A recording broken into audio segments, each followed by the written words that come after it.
Hello and welcome to episode 27 of Blocked. Who thought we'd get this far?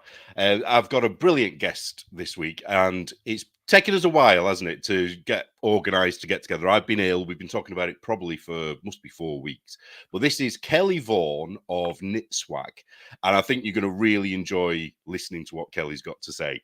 But before we get into the subject of what we're going to talk about, which is number knitting, I wanted to find out more about Kelly's just general knitting, how she began knitting, but also who she is, where she's from, what she does, and how we kind of connected.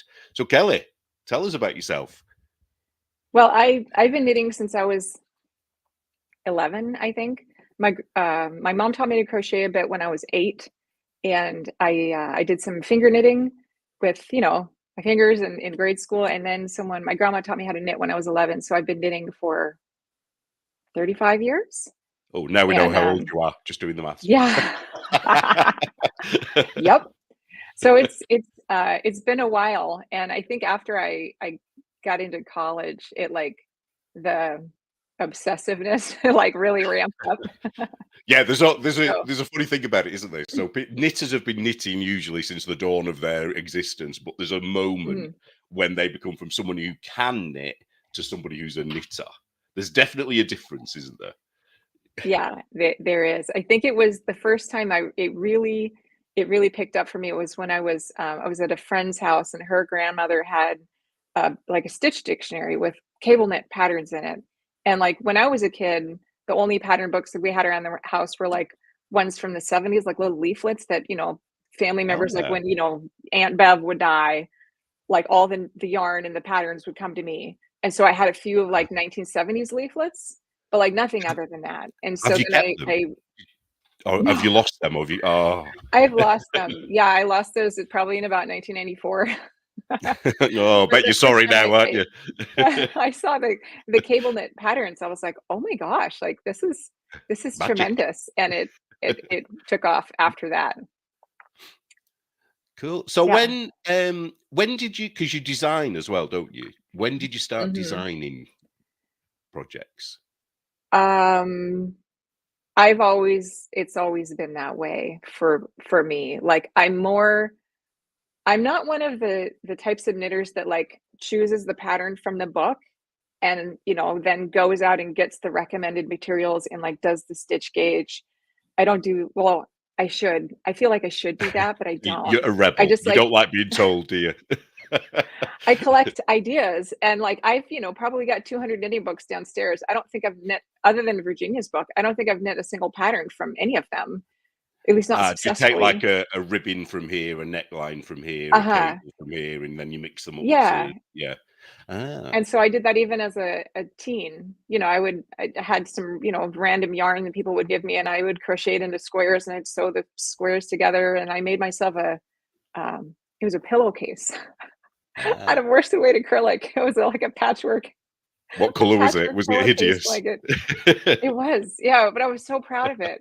Yeah, I was so proud of that because I made it myself, and it was ugly, but that's okay. So yeah, I always design stuff. My designs have gotten a lot better. I mean, some of them are still a little like should have made a wiser choice, but like for the most part, yeah, everything that I make is either from the number knitting book or like an interpretation of mine from that book. I really don't follow other people's behind you. Yeah, the shawl behind you, that's probably an example of that, isn't it? Because that is your pattern, isn't it? But you have taken some inspiration from with that, haven't you? Although, have you? I don't know. It kind of is, but it isn't, is it? I don't know. I'm talking. Yeah, that one is. Let's see if I have any other samples of that. I might have given them all away. I have all of my number knitting behind me in bags. No, but this one I saw.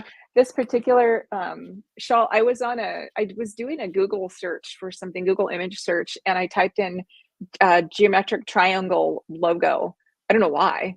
And I found a logo, like some corporate clip art logo that somebody had come up with that was roughly like that. And I was like, I could totally use that.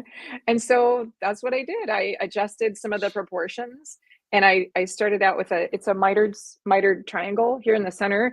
And then it's got it's got the bars on all the sides, and so two of the sides are at like, 1-to-1 stitch ratio, but the bars at Yeah. the top are picked up along the bias edge, and so the stitch ratio is different. So it's a You fun have to do a bit project. of math. Yeah. Sorry. Mhm. Sorry, everyone. I'm still recovering from my man flu, and you Fine. know how awful man flu is for men. They are the worst. It's been dragging on for weeks now, so I'm still coughing and I'm still congested. But everyone in the audience, you're just going to have to live with that. Sorry. So, and just did have another question for you to do with your own Yeah. knitting before you got onto. Have you designed garments for yourself or to sell, or is it all sort of accessories and things like that, like It's shawls or I do hats? have a lot of sweaters that I've the ones that I personally have designed haven't been most of them weren't all that successful. I haven't done that many because I'm still working. I'm determined to work my way through the whole number knitting book, and like some of those are just they're Oh, a challenge. there's one amazing one which we're going to talk about later, I hope, with the arms, the sleeves. It's Yeah. absolutely incredible. I love Yes. that one. Well, Yeah. So the ones that I've done are like I have, let's see, here it is. Like when I can use Virginia's designs, I do, but sometimes I need to do like an adaptation. you Like this wore that is, on your last live, didn't you? yeah. Yeah, Yeah, that's these are cool. corner to corner garter stitch squares. And And is it's, that so a just a whole bunch of them together. and is it a a self-changing yarn? It's not, or did It you is. change it randomly yourself? No, I hate weaving in ends. So no, it's a self-changing, like a striped yarn. It's variegated yarn, but the thing is about this, because usually variegated yarns, if you think about the size of a skein, it's going to be about, that big. And so there'll be a section of that skein that's dipped in one color. And so the length of yarn is going to be about like that. But this Yeah. particular yarn was dyed by a friend of mine, and she has a skein winder. I think her skeins are like 6 feet around. So Yeah, she can do really. striped yarns then, couldn't she? Like proper Yeah. stripe, So like even say though it's just socks. like Yeah. you could do the Ah, same idea, but because the contrast color isn't this long, it's like, like right. 4 feet long or three Wow, there's feet some long. really And so you cool can, things you could do with that idea, yeah, like, really cool. yeah, yeah, it is. But I'm still determined to work my way through all of Virginia's patterns. Sometimes I make modifications. Like she has a few of the patterns in there that they're tucked into a skirt. Oh, yeah. But So you then can't once I knit quite see. them, I realize, oh, she tucked it into the skirt maybe like by 1/2 of an inch because it's a belly shirt. And it's like, well, it's like a crop top. It's way too small. Yeah, because aren't there Yeah. some of the photos as well? They're a little bit deceiving because they always seem to be a little bit Uh-huh. hunched over. Is that so they can Yeah. still tuck in? Yeah. So some of the patterns, like I made them and then I'm like, well, my navel is showing, which, I guess is fine for summer, but like not everybody, especially middle-aged women, like not everybody wants to wear a belly shirt. And so I've had to adapt some of the patterns as I go, like, oh, well, that didn't work. We need to add some length. But And then it's clear you're um, the right person for this particular project, aren't you? Because you're experienced enough to be able to add length or to yeah. adapt it. And yeah, because Hmm. I don't know. Well, I keep saying, oh, we're going to talk about it in a minute. Shall we just dive in? Because I think we're both dying to Sure. just talk about it, aren't we? So tell us what number knitting is. Okay, so let me show you the book. Number Knitting. This is the book. It is the original modular garter stitch book. It was published in 1952, and there was only one edition ever printed. And this book is amazing. Virginia came up during she was born in 1890, and so her early years of knitting were like in the teens and the 20s, and then in the 30s she started publishing things professionally. And she mentions in the book, the most interesting books to her are Mary Thomas books. And so if you think she wrote that during the 40s, and Mary Thomas published her knitting books in the 30s. Mary Thomas, like I've cross-referenced them. There's like very specific sections in the Mary Thomas book where she talks about garter stitch, and she shows the illustration of the garter stitch and the ratio of stitches to ridges. And then a few pages later, she talks about the mitered squares and modular shapes and how you can get the 45-degree angles. And it's just really clear how reading that book from Mary Thomas, Virginia made the jump to garter stitch and the mitered squares. It's a And great book, by the because way. If you haven't it got is a it, great I book. would, and I don't think it's Yeah. expensive, the Mary Thomas book, is it? I think you can get a reprint of Oh, it quite easily. yeah, I think like Um, maybe $10. yeah, Yeah. it covers It's everything. great. It's only a tiny paperback book, but It it is. covers so much stuff. There's one thing, sorry, I'm Mhm. interrupting you, but there was just one It's line that fine. I absolutely loved in Mary Thomas book, where she was talking about, the have you seen those heelless socks where you knit in a rib and you knit for say 6 rows and then you shift for 6 rows, and then when you put it on your Mm. foot you twist it so you don't have to knit a heel. She just wrote a Yeah. throwaway sentence about that, and she said, and I just want to, because I'm a big bloke, you know what I mean, I kind of want to know more about it. And she just said, oh yeah, this was what they used to do for I can't remember the phrasing, but basically for fat people in the old days. You made the sweater using this rib. So basically, as you got fatter, you would just twist it around yourself and it would accommodate your belly. And presumably, as you got thinner, if you lost weight, you would twist it the other way. Yes, And I just thought, it's that's true. just one sentence Uh-huh. explains so much. And Yeah. now I'm like, Uh-huh. I want to find some of these patterns, but I don't think any patterns exist like that. I think just people Yeah. somehow knew they had that knowledge Uh, from somewhere. But sorry, I've yeah. got right off topic there. That's But go on, fine. sorry. Yeah, there's a lot of sentences like that in the number knitting book that are just like just tossed in there real casual. And then like it's so easy to skip over them because I think about now we have so much more control over like how the books are typeset and the formatting and the fonts that we use and the size of the letters and like the placement. Like we have way more control. But back then, things were limited because of print technology, and the graphic designing was like, you know, it was, I don't know, I still haven't figured out yet what the graphic design technology was at that time, if they were doing like photographs or if they're still doing like the metal typesetting. I need to research that. But we have a lot more control over like what information that we want to be like really obvious to people. Yeah, like in But a box that or in color or right. yeah. They Yeah. didn't have that back then. And so there's just like these little nuggets sprinkled that throughout the whole book. And even so, I've been knitting using this method for like 20 years. No, Wow. Yeah, when did you 25 buy the 25 book? years. So when did you Well, find that book? I bought the book in 2015, but I remember when I was in college, this was like 1999-ish, maybe 97, sometime between 97 and 2001. I don't know exactly when. I used to get Knitters Magazine. That was like the hot knitting magazine of the day back then. And there was an article by Meg Swanson, Oh and yeah. Yeah. it was just like a little sidebar, and it talked about number knitting book, and it was a patented knitting method. And I remember patented was italicized, and I was like, oh, that's Yeah. interesting. And so I was really into using the university's interlibrary loan service. And so I would, like, every knitting book that I could find it listed in the catalog, I would check it out, like Principles of Knitting and the Richard Rudd Oh, is it the History of Hand history? Knitting. Yeah. Yeah. Yeah, like all of them, all that I could find, I would check out, and they'd ship them from like all libraries across the country for me.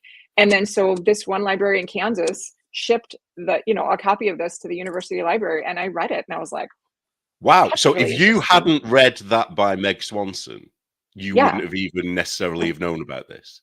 right. And Wow. so it because Elizabeth Zimmerman is Meg Swanson's mother, and she was still alive at the time. This book was very, very influential to her. And so I do remember I heard at one point that they had Meg had bought up like all the final copies of this book. I don't know from where, but Really? like she distributed them at one of her knitting retreats. I don't know what they're called or what they were called, but it was like this Schoolhouse Press knitting retreat, and she like gave them out to people. So this book was like, it was important to the evolution of like the designs that came out of Schoolhouse Press, because I think Elizabeth was like, I think she was born in the early 1900s. I'm not 100% for sure, but she was a few years younger than Virginia. Um, yeah, so this book it's tremendous, and so I held on to like the concepts from this with the squares and the rectangles and the triangles and like the mitered things. and the garter stitch and like the 45s and the 90s. Like I love the angles. I love the geometry of it. But right after I got done with college, pretty quick, like I got into technical publishing. And for a frame of reference, I did not study that in college. I was a home ec major, and it was I was supposed to be a dietitian. That didn't work because I'm awful at chemistry and science. It was awful. And so I switched. I was like, well, home ec is the closest thing. I got like all these nutrition classes. So like throw in a child development class and a fashion design course. And there you go, home ec major. And so I got a degree in home ec, but but then I realized I can't do anything with a degree in home ec. So I got into technical publishing. And so all of a sudden I spent 6 years like busting my tail in college, like with all these science classes. And then I jumped into a career in a totally different field. And I was like, I don't know what I'm doing. And so I had to like ramp up really quickly in my studies of computers and software and like all of that, all the technical things. And so like by the end of the day at, after I was done with my work and my commute and all the work things, like I didn't have any brain power, because when I was in college, I had enough brain power to do like lace knitting and charted stuff and like follow the complicated instructions. But then when I entered my career, I was like, yeah, I had nothing left. Too much. There's only so much technical and thinking and counting and math you can do with any and I was like, any hobby. I could knit back and forth though, and I can knit a square. Like I have that much brain power left. And so that's what I did from like, 2001 up until about 2015, when I finally just started to like revisit this and like really dive into it. So when you were knitting the squares after your technical day at work or at college, were you knitting the mitered squares, or were you just knitting plain squares, and then were you making blankets or something like that with them? Mm-hmm. I was doing plain squares and blankets, and there's a pattern in the book called baby blanket. It's super descriptive. But it's basically like they're just squares. I think it was like 12 stitches this way and then 12 stitches this way. It's just like a checkerboard pattern in garter stitch. And so I did a lot of that sort of thing. So when you say tug I didn't of war, play with angles too much. You mean you knit it one way and then you pick up and knit it that way, and then you pick up and knit it? Is that what you mean by tug of war? Yeah. Is that your phrase, or is that something that's from the book? Is that something she said about it, or is that just your interpretation of that? You said tug of war phrase? Yeah, tug of war. When you said tug of war, I've never heard that used before in a knitting context. So I just wondered where that had come from, whether it's just something you've sort of coined. I think maybe I didn't say that and I slurred my words. I don't know what I said. Oh, well, I like it. Tug of war sounds great. We need to trademark that. Yeah. Well, she does talk about, she's got a lot of discussion in the book about opposing stretch. Like if you look at the book title, it says the new all-way stretch method. And so she talks about the different kinds of stretch, and cross tension and bias and how the different stretches work against each other. And like they hold, objects will hold their shape in, if you knit them at different angles using different types of miters. That's the genius of it, isn't it? Yeah, it's definitely the genius of the whole thing, because when I was writing about it, I was thinking, because a lot of the stuff now, a lot of it we kind of know it's been copied, hasn't it, so many times. So I was trying to get across what is so unique about her, because although all of it was probably unique when she published it, things now like, well, it's a bit like films, isn't it? When you look back at old films, you think, the 3D effects on that are awful, but at the time they were cutting edge. But this is still one of the things, one of a number of things which we'll get to, that I think is still she's the only one that I know of that has ever really talked. I mean, you've read far more modular knitting books than I have, so I'm sure there are a few people out there that have. But sorry, go on. I keep interrupting you. I shouldn't do that. No, that's fine. But yeah, she does have some really interesting techniques that are still really revolutionary today. And one of them that she did that I haven't seen anyone else do is gauge shifting. And so, if you knit a pair of socks or a sweater and you have to do the ribbing on it, or even a hat, they say, okay, go down 2 needle sizes for the ribbing on the cuffs or the brim. And like, that's the end of it, right? You keep the stitch count the same and you change needle sizes. And everyone's like, yeah, this is like just the way it's done. But what she did is so interesting that she will have you do that on a sweater, not just on the ribbing, on the whole thing, the whole thing. And it's just, Yeah, is that so? There are no. Is there a? I mean, I've started knitting a sweater, but are there sweaters where there are no increases or decreases, and the whole thing is done by gauge shifting? Is that yeah, what she does? that's how The whole all thing. of them are. Wow. So That's the how all of stitch them are. count. Well, the stitch count Yeah. might change by squares, mightn't it? But when Uh-huh. you've cast on or picked up, that is still the number of stitches that you're going to end with when you finish that section. Uh-huh. So it Yeah, is the just thing with her needle. sweaters is they're all, for the most part, they're all modular. And so let me show you. I Yeah. have one on right now. And and I don't know if this technique would work very well for like a non-modular sweater, but because it's modular, you can really tailor the fit. And so this sweater, it's made of 4 squares, 4 mitered squares. I think Yeah. it's 4 wide by 5. And she has you use bigger needles up here at the bust, smaller needles down here toward the waist, Ah, and even smaller needles like down here at for the hem. the little ribbing area. And yeah, that's how all of her sweaters are done. So the stitch count does remain the same the whole time. Now, I Oh, have to tell you, it works better on short sleeve sweaters than it does on long sleeve sweaters, because the amount of like the sleeve here, it's tough to take a sleeve and then gauge shift it all the way down because this gets increasingly bulky. And so because you're not I getting rid have of any stitches.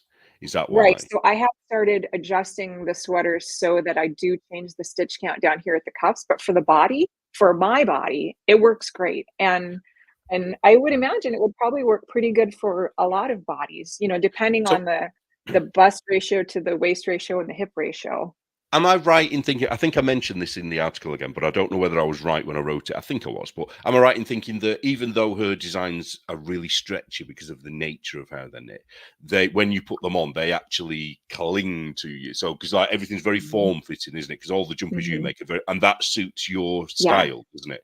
Whereas if yeah, somebody is a bit bigger for perhaps, and you want something a bit more boxy, as the phrase is now, yeah, is it going to work the same? Well, it probably would. There probably is a way of doing it. You just have to mhm, do it bigger, wouldn't you? yeah. Assume. But You if you just make it do, bigger. yeah, but it will cling if you follow, say, the pattern. Is that right, or am I off there a Yeah, little bit? I think you're right, but you could just like if you wanted more of a boxy shape, you just don't have to change needle sizes at the waist. That's Right. all, Ah, and it right. goes all the Ah, way up. Like yeah. the Hampton, I'm using this as a blanket because I'm cold. This is the Hampton shirt. This is a man's vest, and in this Yeah. one, there's no gauge shifting. Well, I think in my sample, I did, but like in the original pattern, there's no gauge shifting. It's just like I don't know, size 12 needles or something, or maybe 11s, but all the way down to the ribbing, and then you change needle sizes for the ribbing. So if she's only got a couple of man's sweaters in there, and there's not any gauge shifting. So for like if I Well, want to adopt them for me, I just yeah, adjust the just needle size and it gauge swap. fits Yeah. nice. I'm knitting that at the moment. I'll show it a bit later on. One of the reasons why I'm knitting it as well is because on its own, as she designed it, I kind of think it's a bit, a bit old fashioned, a bit. But I kind of like this idea because I know one of your viewers, one of your friends, she did a great adaptation, I think, of that sweater, or was it the diamonds? I can't Mhm. remember which one it was now. And it had this really cool collar. I don't even know. I think she even gave it sleeves, I think. And seeing that, I thought, yeah, this is what I like about her designs. It's not the design that she put in the book that I like. It's Right. the fact that you can modernize them if you know what you're Mhm. doing and if you know the principles behind how she did it in the first place.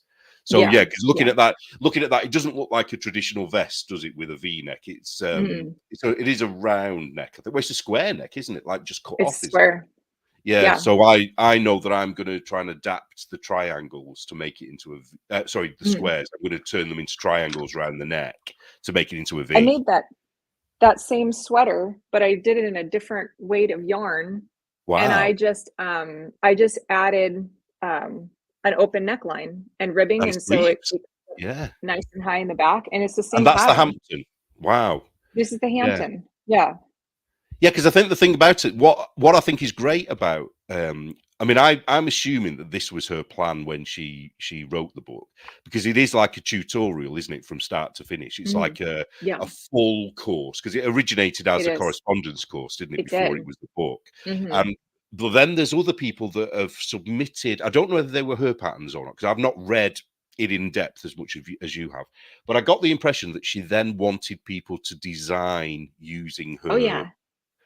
and that's why I feel that that has definitely she succeeded, I think, because when I see Yeah. things, I'm thinking, what could I do with that? You know, so I'm Mhm. assuming that was, how you felt and other people have felt as well. Yeah, there's a whole section in the back. The last chapter is called "To the Adventuresome Knitter" or "To the Adventurous Knitter," and they're just pictures of garments that other people have designed, and she got pictures of them. She put them in. There's no instructions. Right. They're just the pictures. And like I figured out a number of them, like just how to, because I know her method. Like I can look at it and I can chart it, and I've done that for a few of them. And I can tell you how it's made. It's not rocket science, but like the fact that she took designs from other people and put them in the book. She even said in the beginning of that section, my students are already out designing and out knitting me. And she was Ah. such a humble person in her book. And she really wanted to empower people to be able to knit Well, their yeah, own because garments. this is the other thing that I was so impressed with about her was, to put it into context, the time that she grew through. She grew through a world war, through a depression, through the Second World Mhm. War. Yeah, I mean, I know some of those things were either worse or not quite as bad, depending, for Americans versus Europeans or right. whatever. But the thing about it was that, money was scarce at certain points Yeah. and things were rationed at certain points. And the techniques that she used allowed her to use less yarn, I believe. Hmm. That Yeah. and when you test it out, it is warm. That garment will be warm because it's using Yes. real wool, I'm assuming. I Hmm. mean, I Yeah. don't know. Garter I stitch. know I read somewhere the other day that in America it was harder to get proper wool back, in the Hmm. old days, whereas here in Britain, wool was so abundant that we didn't have a problem with it. But so I wondered at one point whether she'd ever used acrylic. But then I remember there was something to do with a yarn store, wasn't there? Because I thought that was quite an interesting story where she had a bit of an issue with the yarn people selling specific things, wasn't there? She was very much like people today, I felt reading that. It's like, a lot uh, of us are like, I don't want someone to tell me what yarn I can knit that right. with. Yes. It's true. It's true. There was another knitting book that was kind of published around the same time, maybe a few years before Virginia's book. It's called Progressive Knitting, and it's by a woman named Ida Riley Duncan. And Ida Riley Duncan was an instructor at, I think, like the Detroit public schools. She was a tailoring and sewing instructor and a knitting instructor, and so that was her job, to teach people the right way to do things. And so she wrote this book, Progressive Knitting, that was like telling you the right way. The There wasn't only like way. room for opinions. And that whole attitude, I think, just like rubbed Virginia the wrong way. Like she wanted to come up with her own stuff. And I totally get that. Like if someone tells me the right way, the only way to do something, I'll be like, Well, what's really funny, so while she was come on writing now. her book in America, we had in the UK, we had a guy here, a knitting teacher called James Norbury, I think his name was, and he in his That books. down.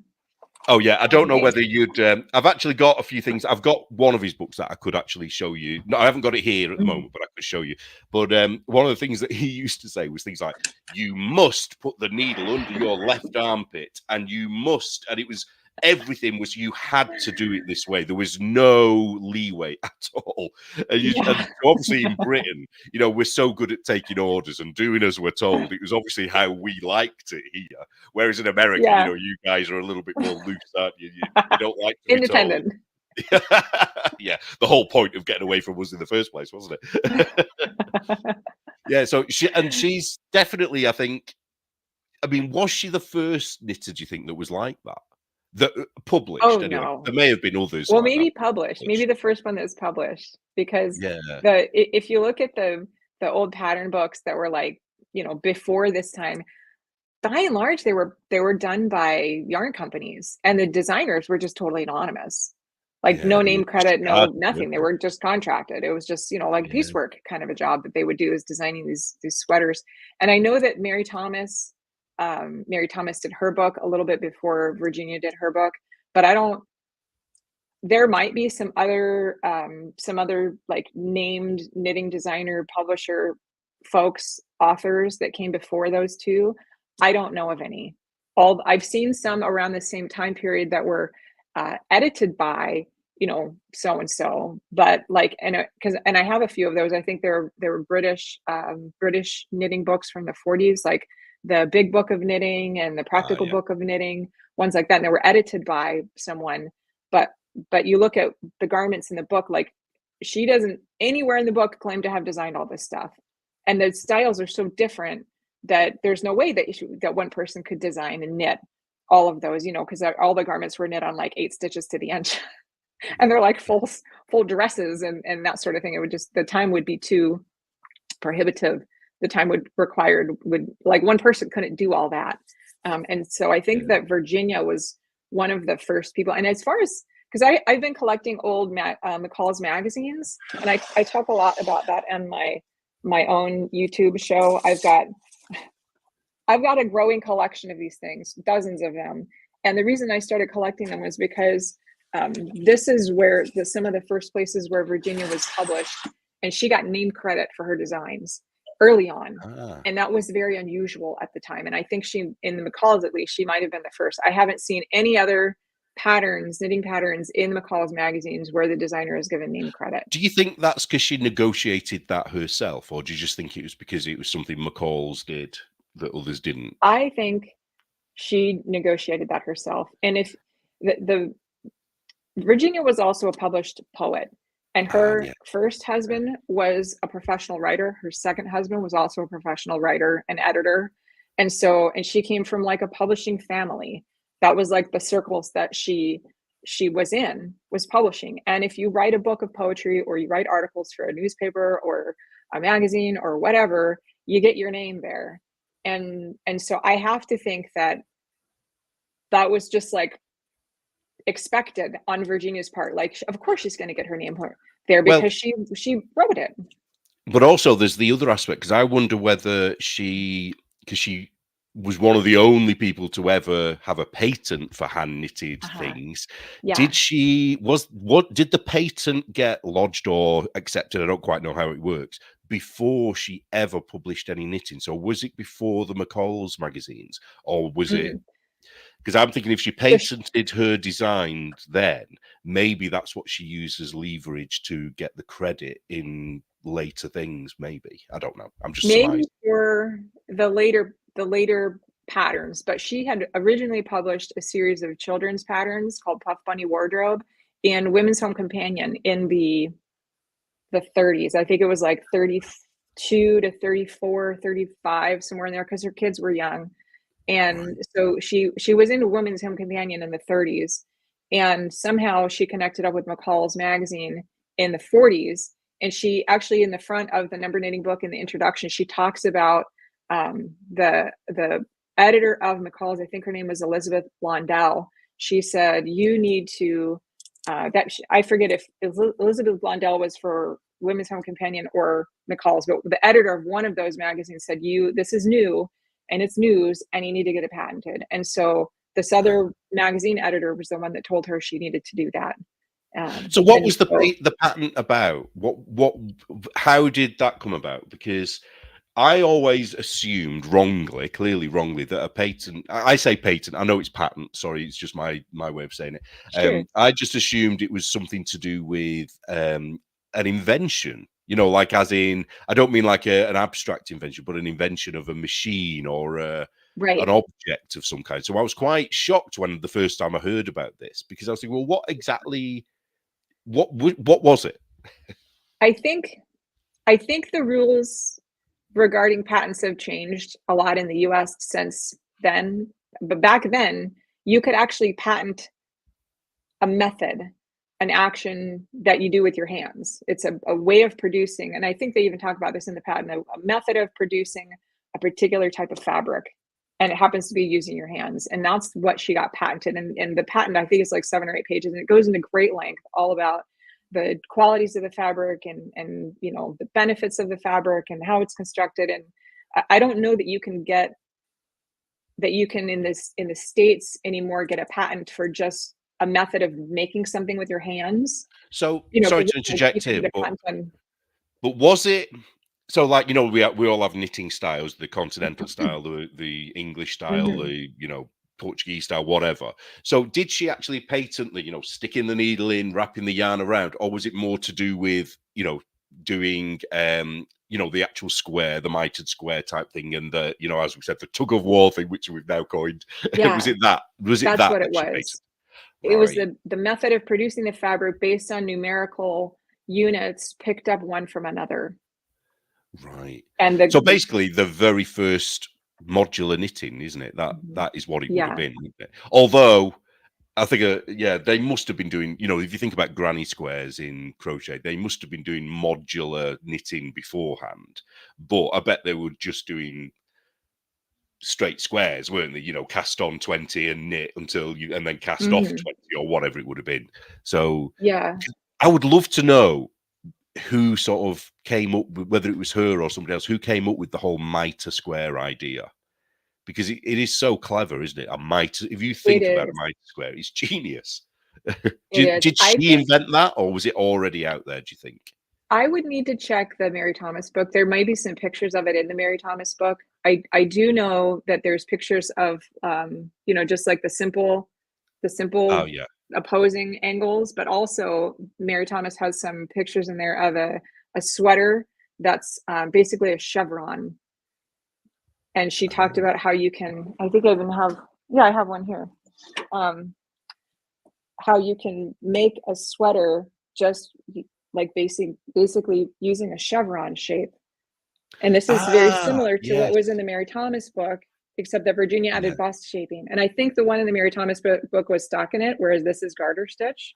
And when you say bush Um, shaping, you mean she just went up a needle size and changed the gauge? Is that, or did she yeah. do anything else? Yeah. Oh, Wow. she just changed the gauge. Because Yeah. and you just think, God, that is so simple, isn't it? So simple, but people, I Yeah. wonder why people weren't doing that already, you know, or were they? It And just makes it's the never been. fabric, the characteristics of it change a little bit, which and Yeah. there is a certain degree of unpredictability to it. So like the swatch Nazis that are like you have to get the right gauge to make your, you know, your sweater fit exactly, and like if they're off by like, I don't know, a quarter of a stitch per inch or a quarter, if they're off a little bit, they like freak out sometimes. Right. I mean, it's a big deal to certain people, is not a big deal to me. And if like if that's how they want to knit, like Oh, well, you be one of the you. things I love about Great. what you do, what I absolutely love, and I think this makes me a little bit evil. I think there's a little evil part of me where you kind of just run with it, and it's like, oh, I should have done a swatch. Ah, well, whatever, you know. And then at the end of it, it's like, oh dear, you know, this is big enough to It'll cover fit my fine. house. And I kind of love Yeah, that because it's like you know you should have done a swatch, but you still did it anyway, and then you have yeah. to unravel it or whatever. And I don't know why I love that about certain people because I just think I don't know. There's something about that. Again, it's like what you said before about the was it the progressive knitter book? Was it called the? Uh-huh. It's Yeah. that difference, isn't it, between those kind of people and Mhm. the you know the freer people. Yeah, these sweaters are so stretchy. So totally should have done a swatch like all my projects, but you know, whatever. I I don't have enough mental energy for that, and I just want to get knitting sometime. And so here's a sweater I made that um I don't know if you can see how small Ah, this is. This is yeah. 11 inches across. Oh, shall I? Let me make you bigger. Hold on, if I can. Okay, How do I do it? I'm useless at this. Oh, for some reason it's not doing it. Sorry about that's this. okay. Oh, I So don't this know. sweater Ah, is 11 inches across. There if you are. I You're big now. There. So if you were to do a circumference on this, it's 22 inches around. This is a child size sweater. It fits wow. me. You're just showing off now. Well, what I mean, like, okay, 11 inches, right? Look at this. Wow. Look at how much that stretches because it's So the I could garter probably stitch and put it's that on. It'd be right. skin tight and Yeah, obscene, but it would probably get on me. it fits. Yeah. Yeah, and Wow. so like this makes a great like to wear under like a if I was to go skiing or like a really cold day and I just want something like thermal underwear. Right. It's So great. you And put so things over that, would you? You personally would put things yeah, over the top. Right. yeah, because this is wool, and I suppose I could like it's more suitable style wise for summer, but it's wool, and I live in the southeast And United does States, that and so it's hot here. So and does that just have a cut off neck, or is there any neck yeah, shaping of any kind? it's a boat neck. Yeah, so it comes Right. up. It sort of looks. It sits kind of low on the shoulders, and it looks sort of like a ballet top. It's pretty. It's really flattering. If you just hold it up Yeah, again, because one of the yeah. things for the viewers, people who are watching, one of the things. So if you look at the four squares at the top between Kelly's hands, the two squares in the middle theoretically could be knitted using two triangles instead of two squares, which would then give Hmm. you a dropped V-neck, presumably, and then you could pick Yeah, up and do ribbing or whatever, couldn't you? So yeah. that's what I was saying earlier about everything she does. It makes you think of other things. Yeah, you can put it down there. Hmm. Thanks. Oh, You'll be there all day. Just keep holding. So yeah. So shall we look at the book? Shall we see some of yeah. the things? Because I one of the things I absolutely love how she does it. I mean, do it in the order you feel it works best. But I love the graphs, the diagrams, and they're all hand drawn. And you just think, "Oh my Yes. god, can you imagine how many mistakes must have been made and Yeah. how many times they Well, threw the paper away and had to start again?" there's still a few mistakes. Oh, is there? I found them Shh, because I don't tell redrew anyone. all the charts. Ah, yes, that's Uh, yeah, I remember you so talking about one in particular. Was it just that she had the stitch count wrong for the square, was it, or something like that? yeah, I'll show you the it's the Hampton. Let's see. Ah. Window. There we go. So here's can you see that? Which hold on one second. Is that better? Shall we is it Oh, better to have us both underneath or to the side? oh, If somebody in um, the comments might want to say, just say side or bottom. Well, we'll carry on with it as okay. it is at the moment, and then Sure. see Okay. what people say. Yeah, Yeah, because so you can't see now, um can you? You can't see us on I there, so this is true. yeah. So I digitized the whole book. Um, like I This is scanned so it clever all. what you've done, because this is the other thing I was trying to explain, is you didn't just scan it, did you? You haven't just scanned the No, book. Um, no. you, yeah, oh, it's I so made clever what you've done. bookmarks. I'm in publishing by, professionally, that's what I do. And so like PDF bookmarks, like if I get a PDF that doesn't have bookmarks and I know it should have bookmarks, I'm like, what is wrong with those people? So it's I like it's I would have personal for no me. idea. Somebody told us the other day about the magazine. They told me off. Well, not told me off, but they gave me a suggestion, a stern suggestion that I should have a contents page with clickable Uh, links. And it's like, yeah. how do I do that? I can't do it. Well, I could walk you through. Walk you through it using Adobe InDesign. I don't know about any other software, but I could do it in InDesign. So yeah, I scanned the whole thing, and this is not clickable, but like all the stuff over here is clickable. And I also ran Ah, right. keyword. I ran optical character recognition on it, so you can just like look in the find field and type what you're looking for, and it'll take you to it. Oh, So you're just that's too really clever. helpful. Far too clever. Um, Yeah, so this one, this particular sweater is um, this brown one. And for this brown one, I wanted to do it exactly like she did it in the book. So I did worsted weight yarn. I used the same gauge, the same needle size, all So that. I this one wanted it to is be, this not the Hampton? Sorry, is this the Hampton or this is a different one? Is it to the this is Hampton? the Hampton. Ah, Yeah, is the so Hampton the right? Hampton comes in two versions, one for men and one for women. And the Right. one for men is that's it's like a you kind of see how it sits below his neckline right there, but you can tell Oh he just yeah. like tucked it into his tie. But like I Right. on this one, I didn't do any gauge shifting because I wanted it to be exactly like it was in the book, and there's no variation in needle sizes. And even though there's no gauge shifting, and I've got some curves, the sweater like just hugs the curves. It fits, even though I didn't do any needle size adjustment around the bust or the waist. It still works. Right. So So the for those, reason so that, people, oh, sorry, go on. Sorry, I interrupted. oh, Keep going. yeah, the reason this one here, it says you need to cast on 16 plus 16. But then you go over here to the chart and whoop, zoom out. Each one of these squares on the chart represents, each box in a chart represents a number of stitches. But if you look at the chart, it's 4, 8, 12. So this is a 12 by 12, but her instructions are for 16 by 16. Right. So going back to the box thing, because I think this is quite an important part Yeah. of the whole process, isn't it? So every square on the graph paper there represents 4 stitches in this particular pattern. So Mhm. every pattern she does, the square will vary depending on what she's made, won't it? So then you Yeah. count up the squares, count the bottom of the square, count up the side, and then Mhm. that's how you work out. So what you're saying is, instead of it being 4 by 4, is it 4 by 3 for each of the It squares? is in the chart, but the Right. instructions are 4 by 4. So the instructions are for a man-sized sweater, or I guess a bigger woman-sized sweater, 42-inch bust. So, but the And chart, it is 12-inch, 12 by right. 12, not 16 by Is this 16. And what this does as well, sorry, I keep interrupting, but what I love about these charts is, I've mentioned to on other channels and in the magazine before, but I'm obsessed with Japanese schematics, and they just Yes. draw a schematic, and there's hardly any writing in there, and you Mhm. just do it all by numbers, and this kind of Yeah. feeds in. I don't know why I love it so much, but I love that little bit of having to work something out a little bit yourself, and so this feeds into that.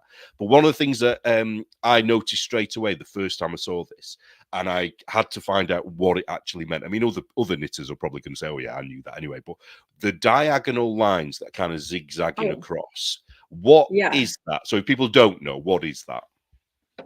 So the diagonal lines represent the mitered square, the diagonal portion of a mitered square. So let's see. In all of her patterns, she has some basic instructions at the top. So chart, one box equals 4 stitches by 4 ridges. That was the little number down here. Yeah. And then she also will always tell you what the units are. When you And say this is units, divided do you squares mean only. when you say units, you mean Oh, each of the squares, do you, that you knit, or each of the shapes that you knit? yeah. So one of the things that was in her patent was she came up with 7 unique shapes that you could combine, sort of like in a quilting method, that you could combine all these shapes into different blankets and sweaters and garments, and they're all based on 90 and 45-degree angles. And so this is in the early part of the book where she tells you about the different shapes: the square, the rectangle, the right and left triangles, the mitered square, she calls it the divided square, the Yeah. divided triangle, single wing, and double wing. And she has a few variations on this. I think at some point she comes up with something called a centered square, but it's basically, number 3, but like the 2 parts of it kind of smushed together. And then at the Right. end, she has something called adapted units, which are like combinations of these shapes. And Yeah, so like each starting of with the a square patterns, and then going into a chevron or something like that. Yeah. yeah, she's going to show you like what, let me go here a little bit further down. She'll show you what the units are that you use. Well, that's not a great example. Um, she's not 100% consistent in how she, like the things that she puts up here. Um, Yeah, because she has Mostly rules, doesn't consistent. she, that start off with 4 rules and then become 8 rules or something. I can't remember exactly, Yes. but Yes, so she she doesn't does. even And follow her own rules, does she? She's such a rebel. yeah, that took me a while to figure out. That took me like 8 years to figure out, like why in one section of the book, I got to show you that real quick. These are the rules, 4 rules to remember. And it makes sense. It makes perfect sense. There's 4 rules, but then you go forward a bit, um, and it changes to 8 rules. And I didn't know for a long time um, why there was suddenly 8 rules. Well, Could now it I can't be? find it. I mean, I'm sure you know already, and you'll tell us. But could I it do just be now. that? Is it because it was a correspondence course, and it was just the next sort of level of that course? Well, No. the 4 rules of number knitting on page 23, they have to do with knitting a single unit. When you get to this section of the book, which I can't, I can't figure out where it is now, but Yeah. when you get to the other section of the book where it talks about the 8 rules of number knitting, it has to do that the rules 5 through 8 have to do with when you are joining units together. So when there's more than one shape that you're knitting, you're picking up one from another or joining them. That's what those Right. other 4 rules are for. She doesn't We, say that in here. right. I Yeah. had to figure that out on my You just own. need a little sentence, don't you, at the beginning, just to clarify what that Yeah. is. Yeah, I think she was her own editor. And so there's some things in here that they did they just didn't get said because she knew them. Like Well, isn't so she just that's probably assumed everyone very else did too. yeah, and that is so common with anybody writing a knitting pattern, isn't it? Because it's like, Yeah. um, I don't know, if you explain how to do a make one left, you just assume everyone knows how to make one left. That we Yes. all do it, I think, don't we? Well, I Yeah. suppose And with because her, she was creating it from scratch, so she had to be a little bit more explanatory. but she didn't repeat herself. And so like this was developed as a correspondence course. So she didn't just like mail you the whole thing. She mailed individual lessons. And it took, Right. I don't know, however many months. And so if it wasn't like the students could skip ahead, if they only had chapter 1 or lesson 1, they can't jump to chapter 8 because they didn't have it yet because it wasn't written. And so nowadays as knitters, I think that it's really common for people to get this book and flip to the end to the interesting stuff, and they skip all the stuff in the beginning, lessons 1, 2, 3, 4, and so on, because it's like beginner, right? It's garter stitch. Like how Yeah. complicated could it be? But like she has so many little tidbits in there that she's just dropped in as part of the lesson. She does not repeat that information later on. Like if you have some knowledge that you need to know for, the pattern on page 175 and she told you on page 45, she's not going to tell you again. I And tell so you one if thing you I learned that was, and I thought, why didn't I read this first? Because I think I started the Hampton sweater thinking I knew perfectly well how to pick up stitches. Who's she to tell me how to do that? And I yes. think it was I can't think how to explain it, but it was she teaches you how to do a certain cast on, I think it is. She And, because does. you cast on so many stitches and then pick up so many stitches, or the other way around. And there's a Hmm. and that cast on is really important, I think. Unless you can do is it the crochet cast on? You could do that instead, couldn't That's you? what I like better. I Yeah, would assume that she just didn't know about that cast on yet, because I've seen other modern modular knitter designers that yeah, that like to use garter stitch, and they all use that cast on. That's the preferred cast on because it matches the bind off at the top so yeah. perfectly. This one is okay. I use it But for it certain does things. work because one It thing does work. Huh? it does, and it makes it.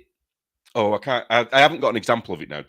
Otherwise, I show it. But it makes it easier to pick up the stitches later, doesn't it? That's Mhm. why she obviously came up with this way of doing it. Yeah, I mean, I don't know whether yeah. this is a standard way of casting on or whether she developed this. I'm not sure because it's I kind of think it just was a done a pretty different way, standard isn't it? way. Right. 'Cause I have some other knitting books from that same era, and they all use this method. They might have 2 Ah, methods where she just has the one, but this method was pretty commonplace right. back then. Yeah. So yeah, because you must if you get the book, you must sort of read it right from the beginning. You've got to do that, really, because you are gonna come unstuck, and it might only be one sentence that you need to read first, but there'll be Mhm. something in there. Um, Yeah. yeah. So go on. Sorry, I interrupted you again, didn't I? Keep going. Oh, no, that's fine. Let me show you some other goodies in here that I've done to this. I went through the book and I colorized the pictures as much as I could because she says the sample was knit in a lilac color with the corners threaded into Venetian beads, and so when she mentioned a specific color, I colorized the photos just because I thought it would Ah. be a nice touch. Well, and And what's clever is that you haven't taken away from any of the detail of what you need to see, have you? So you've mhm. managed to do it so it doesn't overpower, you know. Do you know when I saw the color, I thought that was already in there. How like, Oh naive no. I was, you know. It's like because look at that. I mean, you wouldn't necessarily think somebody had colored that in. I mean, you obviously know Right. how to do that. There's probably a way, isn't there? Yeah. But to me, it's like, oh, she must have gone through every stitch. Color. Yeah. But I don't think you did that, did you? Yeah, because No, I some didn't. of these patterns that you're showing at the beginning look super simple, don't they? They look like, just They that do. square was some kind of how you wear it was the thing as well, wasn't it? But then Mhm. again, this is something of the time because wasn't there? Is it this one? Was there one that was a shawl where she wore it Yeah. like, and it was like, why Uh-huh. was she wearing it that way? And it's like, but that's how Yeah. they wore it, wasn't it? They wore them like that. Yeah. Yeah. It Ah, you it knitted was, that I one, think. yeah, Is this it? This might be it. Well, this will work. This will work for the yeah, example. Yeah, so what she did was it's like a widow's peak.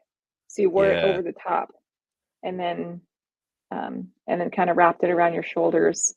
Like you don't see people wearing shawls like that now, but it was common back then. Yeah, Yeah, it was yeah. really common actually. Which is I So think which is also the, if you watch, Kelly's, show, it's usually it's not every Sunday, is it? Is it every other Sunday you do your show? every Sunday doing a live, it got to be a little bit more than I Ah, could I could keep going. But yeah. it's every other But Sunday. So the next one will be in about a week and a half yeah. from now. So Kelly, she doesn't just stick to this book. She's also looking. So I'm talking about you. Like you're not here, Anna. Kelly doesn't just stick to this book. She's looking at other things at the same time. So she'll be looking, comparing things from the same era. Mhm. And you've shown Yeah. quite a lot of other way. Was it a famous person? I can't remember now. You saw somebody wearing a headscarf like this, wasn't it? And you showed it. But Yes. also, there's It other was things that she talks about as well. mhm. Yeah, and so what I've been doing for my research in this is I've been collecting all these McCall's magazines, and I'm scanning them in because Wow. I'm a document nerd, and Do so they I'm fit on a scanning scanner? them Because didn't you have trouble trying to find a scanner because they're so big? in. They are big. They're like 11 by 14. I bought a large format scanner specifically, Wow. which is not that bad.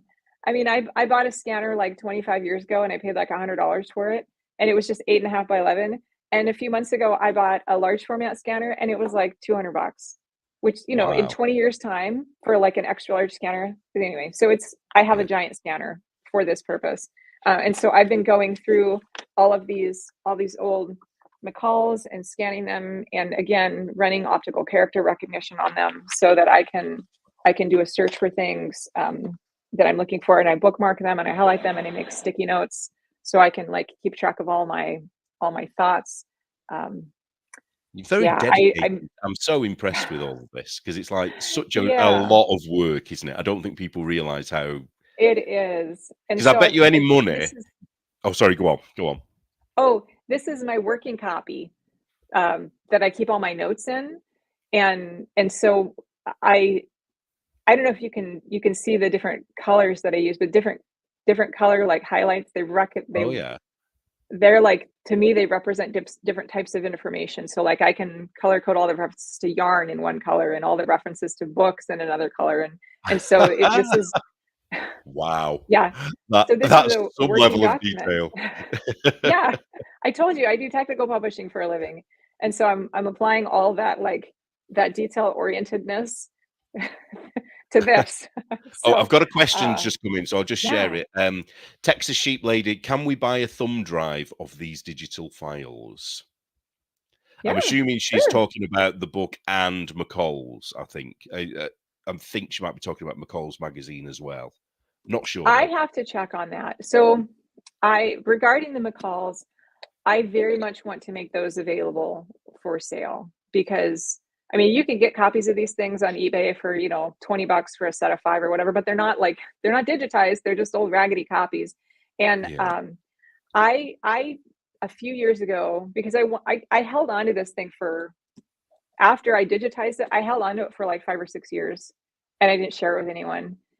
And then people in the knitting world, like Roxanne Richardson, started talking about it at the number knitting book, and then Vivian Hawksborough started talking about it. And so like these big names in the knitting world were like talking about number knitting. And I was like, I gotta set this thing free. And so I paid, but there was a concern about the copyright.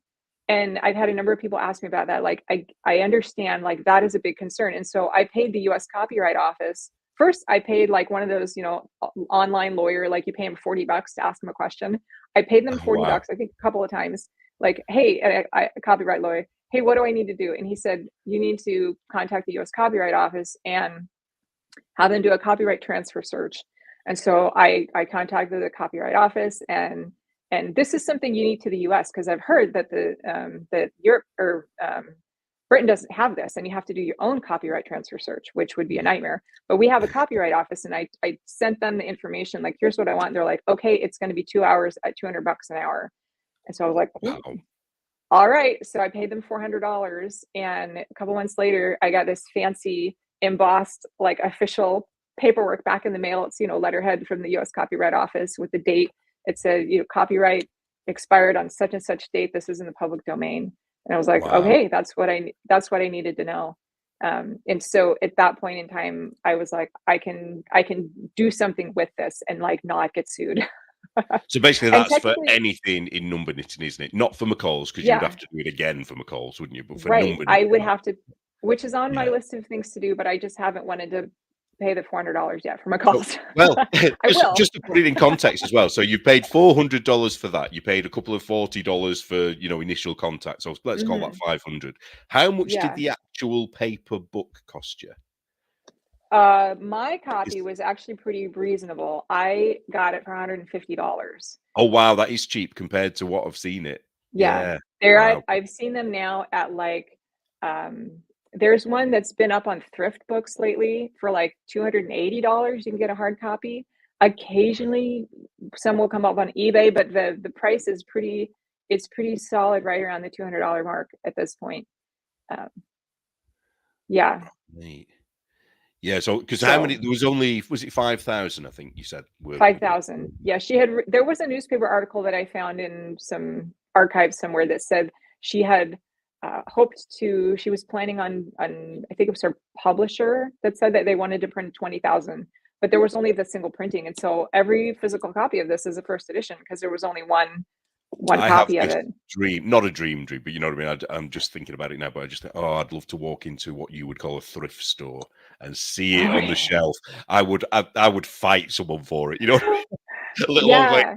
get out of the way. I want that book. Yeah, I think probably most thrift stores now and antique stores, there's so many resources online. Like they'll look it up before Oh, right. they'll Oh, just put so it they up for can it. $20. Yeah, because if you think 20 years ago, like when I first saw, or maybe 25 years ago at this point, when I first saw my physical copy of this in the late 90s, that was before Amazon. I mean, maybe there was Amazon, but like it wasn't the behemoth that it is now. Yeah. And so it was a lot harder to find used book prices. And that's another thing that's really interesting is I've been doing a lot of research in the web archive for anything related to this book, Number Knitting, Virginia Woods Bellamy, anything related to that. And there are actually probably about a half a dozen references to this book in used book price guides up until the 80s. And so Wow. like there were physical books that booksellers would purchase to see what the used book pricing was, so they knew what to charge in their shop, because like they didn't have the internet and Amazon at that point. And there was a number of references to this book even until the 80s. And I think even in the 80s, it was like less than $10, maybe like $5. Yeah. Oh, can you imagine if anyone's watching now and they remember having that, or their mum having it, or their gran, and knowing that it got thrown away? Can you imagine how annoyed you'd be? Oh, Yeah. that's never throw any books away. That's the moral of this story, isn't it? Never throw them away. Yeah. Wow. So I'm trying to think where we were up to with it, really. So we've seen, we talked about the actual how she designed them on the graph paper. Yeah, which I think I remember seeing something, not the way she did it, but in Mary Thomas, she'd done something on graph paper as well. But I she remember thinking at did. the time, everybody must have done that on graph paper, but it's just that Virginia took it to another level or another space, didn't she? So the Mary Thomas book, because I know the pages that you're talking about. What she did, it was a grid, but what she was doing wasn't for the purpose that Virginia had. Virginia did it for like the boxes, and each box represented a number of stitches and a number of rows in garter stitch. But what Mary Thomas did is she had her grid, and on that grid she would lay out like sweater shapes. So you got like the cap sleeve, and she'd have Yeah. the sweater and the schematic, and so it was more of a measurement, so you could see the proportion of a piece laid flat, like So knitted did and she? presumably So stockinette. so for her, was every sort of square 2 inches or 1 inch or whatever? Is that why she did Yeah. it on graph paper? Uh-huh. Right. Yeah, so if you've ever seen like the gray, I don't know what they're called, like the things that quilters use, it's like a cutting mat and it's gray and it's got like the orange lines on it or whatever, and they do their ruler and they it's Oh yeah. that idea is what Mary Thomas was doing. It was just a grid for like Right. measurement purposes. But Virginia took it a step further and she used it for a number of stitches as opposed to numerical measurements. Yeah. So how do you? So when you're looking at one of Virginia's charts, so you know how many stitches are there. Presumably, she tells you as well, doesn't she, what the gauge is as well, doesn't she? So you kind of have to. Hopefully, Uh, oh, most does of the she miss it time. out on some? Well, this is where my jaw dropped when I saw the gauges that, like how many stitches per inch there are, because there are some that have like 2 stitches per inch. One I think one of them is it just one of them? Oh, so 1 stitch one of per inch. them has a 1 stitch per inch. How do you Yeah, knit at that gauge? How do you make a 1 stitch gauge? I don't know. it's divided triangle, a single, double wing. I think it's this one. Oh, 1.5 stitches to the inch. Wow. Yeah, because also that looking On at the image there, it is so deceiving as to how big that must It be. is. Because it just Yeah. looks like it's small, doesn't it? But it's huge, isn't it? It must be huge because she's Yeah, where it's because pretty it's big. yeah, and that's And one she and a doesn't half. Wow. 1.5 stitches to the inch. Another thing that Virginia never addressed in here, she did not address whatsoever if this was before blocking or after blocking. There is something in the front that says wash and block. But like that's it. That's the entirety of the discussion on blocking in the whole book. And the book is almost 300 pages long. But she never talks about if this 1.5 stitches to the inch or 3 stitches to 2 inches, if it's before or after. And Do you so we think are just that left to guess. guess? But do you think that's because this was prior to superwash yarn? Because now we're all quite aware that if you wash superwash, it does tend to stretch a little bit, doesn't it? Yes. Did this Yeah. kind of yarn sort of would you call it wouldn't be raw yarn, would it be? You know what I mean? It's not been treated. Non-superwash. Is that Yes. more predictable in how it's gonna turn out? Because I tend to use superwash, I've got to admit, that's what I get Yeah, access. it can be, but once I found that once if I do take the time to wash something, it's a little, bunchy at first, but then you wash and block it and all the stitches just kind of relax. Right. And it just sort of like, it breathes better and it just kind of like settles into the shape that it's going to be. And I would think like in my McCall's scans, there's sweater blockers and there's discussion on, there's even illustrations of like a woman, kneeling down on the floor, like pinning her sweater onto the blocking mat to block Uh-huh. it. So people back then that, they did that. Um, I I honestly think that this whole method of knitting with because it's an all-way stretch fabric, Yeah. and Virginia didn't seem to me like a fiddly person. She's more like a get on with it person. And so Yeah. I just think that it's like not that big of a deal to her, which I love. I love Yeah, that. I would love to know kind of because I bet you would love to ask her some questions, wouldn't you? If she was Oh here, my you'd gosh. want to pick her brain Yes, apart, wouldn't you? But absolutely. I imagine she was. I bet she was quite curt. I can imagine her saying, "Why would you need to do that? What's wrong with you?" Why? Yeah, instructions are surprisingly brief for like the amount. I mean, because if you think about it, you buy a modern hat pattern, it's going to be 6 pages. A sweater pattern could easily be 12 pages. She has 74 patterns in this book. 74, and it's a 274 page book. And so each pattern on average takes like 2 pages. Some of them might have 3 pages, but, and you know, 1 page is the chart and 1 page is the picture and the text. Like this is pretty brief, even for some of the sweaters. Let me look up the seamless cocktail coat. Where's that one?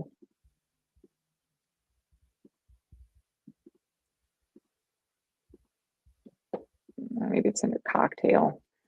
She gives different, sometimes she gives patterns 2 names.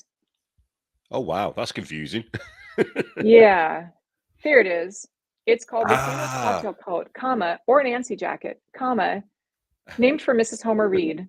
Like, what? You were talking about this one, wasn't you, recently? Specifically this pattern, I think. Yeah. Yeah. This one is one of the more complicated ones in the book because it's got this discussion here, like about how to do it. And then this is the chart for the body. And then for like years, I thought this was the only chart. Oh no. There's this more discussion. And there's the sleeve charts, but the sleeves, all of this stuff here goes with this text starting right here. Right. Yeah. So it's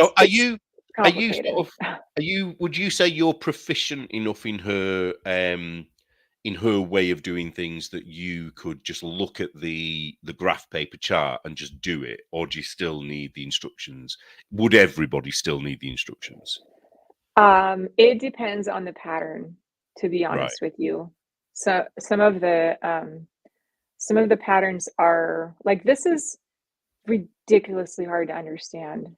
That is so hard.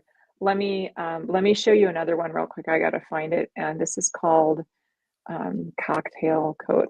I'm gonna show you the chart that I made to because yours find it on my computer real quick. Yeah, the ones you've done have made it so much easier to see. You can see individual elements of it better, can't you? Yeah. There we go. All right, let me show you this.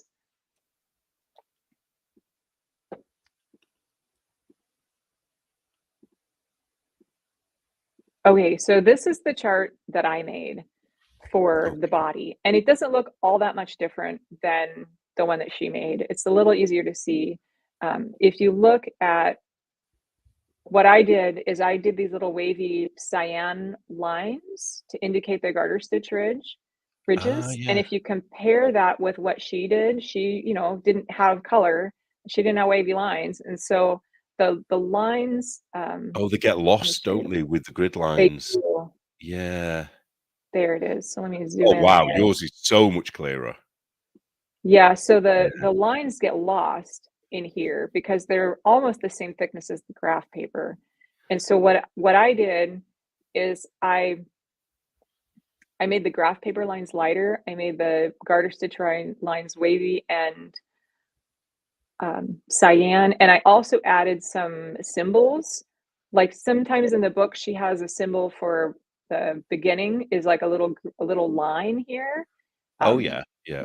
Isn't that the show? It shows on the cast on and the cast off edge, isn't it? It's actually quite clever, isn't it? What she did. Yeah. Like a little squiggly line for one and a straight line for another. Yeah. So here's that little line. That's the cast on line. And over here, the bind off. She doesn't do it on all the patterns, but sometimes she does. The bind off is like a squiggle to indicate that's where you break the yarn. So that's the body. And this one just uses, this whole body uses a single needle size.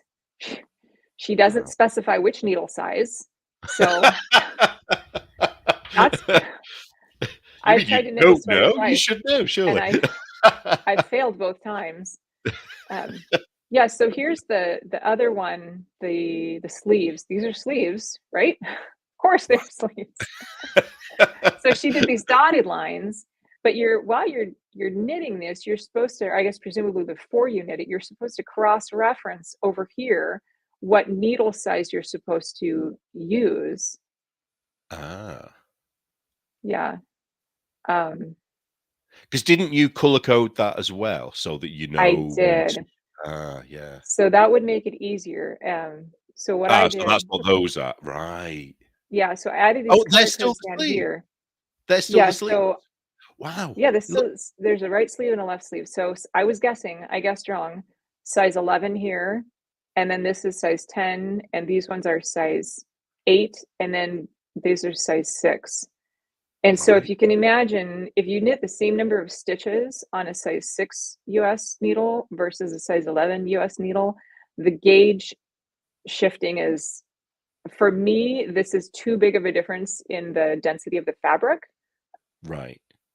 for me. We're using the yarn that I attempted to knit it with. Maybe if I use like a sport weight or like a lace weight, it would work better. But the first time I did this, I tried it with worsted weight, and worsted weight garter stitch on US size 6 needles, it's the pits. Right.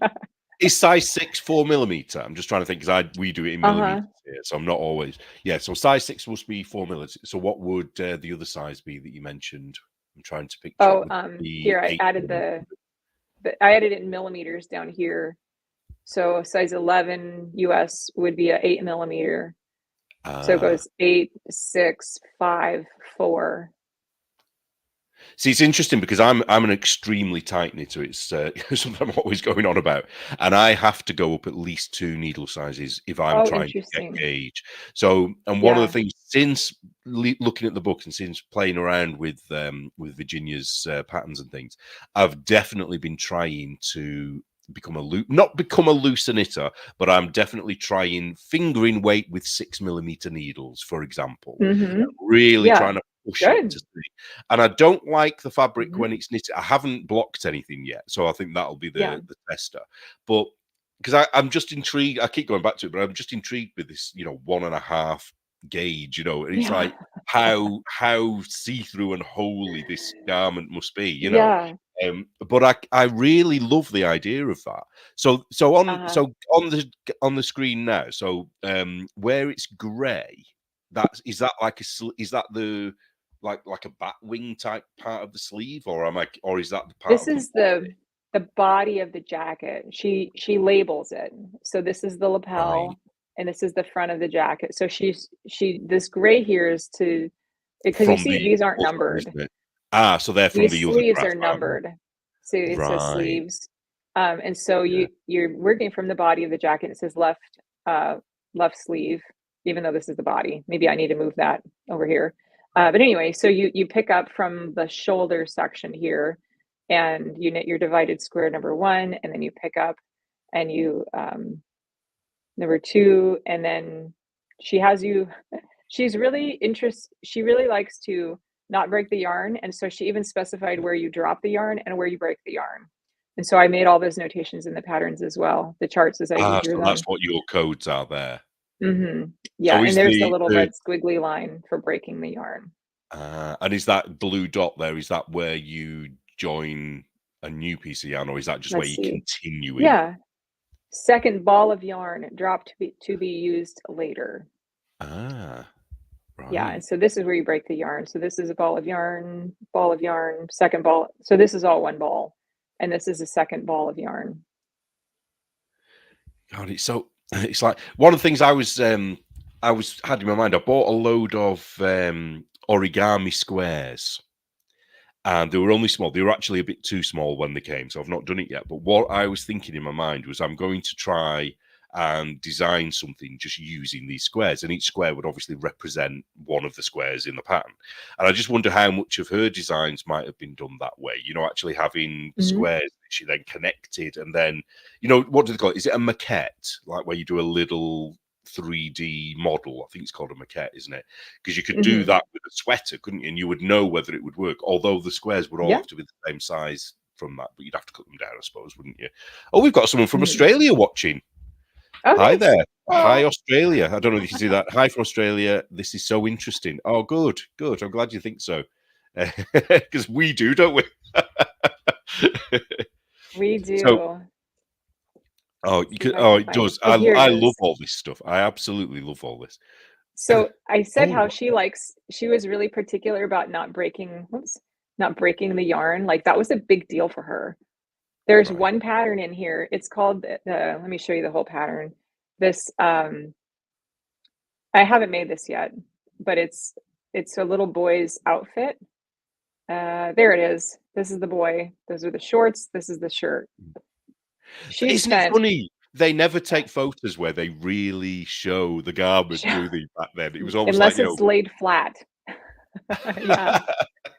But look at this chart. It takes about half a page just to tell you where to break and where to drop the yarn. Like it was really important to her that you don't break the yarn unless you have wow. to. And I mean, I suppose living through the depression and scarcity of materials, like she probably had played yarn chicken and lost a lot enough so that like if she was, really concerned about wasting 12 inches of yarn over the course of a sweater by breaking it.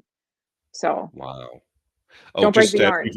people are all saying where they're from now. We've also got someone from Denmark watching. Wow. Oh, nice. Sorry. So on here, That's fine. so is this all the tally? Because that's a tally chart, is it? I'm just trying to see. I can't quite see what's It's on the one it on the is left. not. Ah, right. Okay, And that's so my eyesight. what she's telling you to do here is on unit number 1. So if you could imagine that this is like a table, like a spreadsheet. So on for unit number 1, dot dot dot, you go over until you see the little divided square, the little shape for that unit, and then you see, oh, I need to knit unit number 1 on size 11, and then using ball number 1, and then at the end you're going to drop the yarn. And then unit number 2 and 3, you're going to knit them on size 11 using ball number 2. I can see it And now. then you're going to Yeah. drop the yarn. And then for units 4 and 5, you're going to also knit them on size 11. And then see, it says when neither drop nor break is indicated, continue yarn to next unit. So Okay, if you were so doing 7 units using the same yarn, they would be all consecutive on this graph, wouldn't they? There'd be 7 of those mhm, boxes together. Right, I get that now. yeah, God, she must have been, she was obviously very visual. I know obviously visual yeah, because she was a knitter, but very visual in how she pictured information, wasn't she? Because uh-huh, everything, yeah, yeah, that's ahead of her time, I think, because that's like something straight out of an yeah, Excel graph, isn't it? An Excel spreadsheet. That it is that is. kind of thing. Wow. Yeah. So what I did is on a lot of the charts, I went through and I color coded. I took the information here, and sometimes because this is the only pattern in the book where she does this grid kind of a thing, uh, but usually she specifies the needle sizes that you're supposed to use up here. So I went through and I color coded all the charts so that you can tell, like, okay, all the yellow ones are supposed to be knit on size 11, and all the blue ones are supposed to be knit on size 7. And so it's easier from the knitter's perspective to just look at the color code instead of having to Yeah. wade through this whole thing every Yeah, time. because that is And quite cumbersome, isn't it, to have to go back and yeah, check and yeah. And I yeah. have I've because I sell this ebook, and I sometimes, I think a few times over the years I have sent this one out, and I'll this one being with the color coded charts, but I think for the most part I don't send this one with the color coded charts out. And the reason for that is I think it's a very important part of the learning process for the knitter to process the information, like, okay, I need to, knit unit 1 on whatever size needles and maybe color code it themselves. Because like if you just rely on this little colors here, like sometimes she makes a mistake, like this one, this number 13 is like at the back of the waistband, I think, and she tells you to knit it on the same size needles as here. And so she might have made a mistake, but I just think that in general, it's really important for the knitter to figure it out and to like come to terms for themselves, like Yeah. go through that whole learning process of understanding the seam, not the seamless, but like the gauge shifting, and analyzing the information from this, where she talks about needle sizes here, and translating that using your own brain to the chart over here, that is so, so important. I can't underestimate how important that is. Yeah, If and anyone that's has why. this book and Sorry, go on. they want the color coded charts, I'll totally send them that. But Yeah, for the generally, I don't give it with the color coded charts because I feel like that I would just be handicapping you as the knitter from really understanding. learning the process from, because that's the thing is Yeah. it goes right back to what we were saying earlier about having to understand, you know, Hmm. what all these things are. Because Yeah. can we see an example of one of the most complex patterns, just to give Ooh, an idea of how yes. difficult it would be to try and just knit that without knowing the basics? Because some of them are like, holy swear word. Yeah. They're, Okay, so we're gonna go to page 164. So this one is interesting. It's because I mean they're all interesting, but like this one is extra interesting because she has a lot of times on certain patterns, she has like a whole discussion about it, like where the yarn came from and who she knit it for and what it was inspired by um, and like all of that. And sometimes it's just like, oh, here's the gauge that you use on the yarn. And it's brief. But this one is not brief.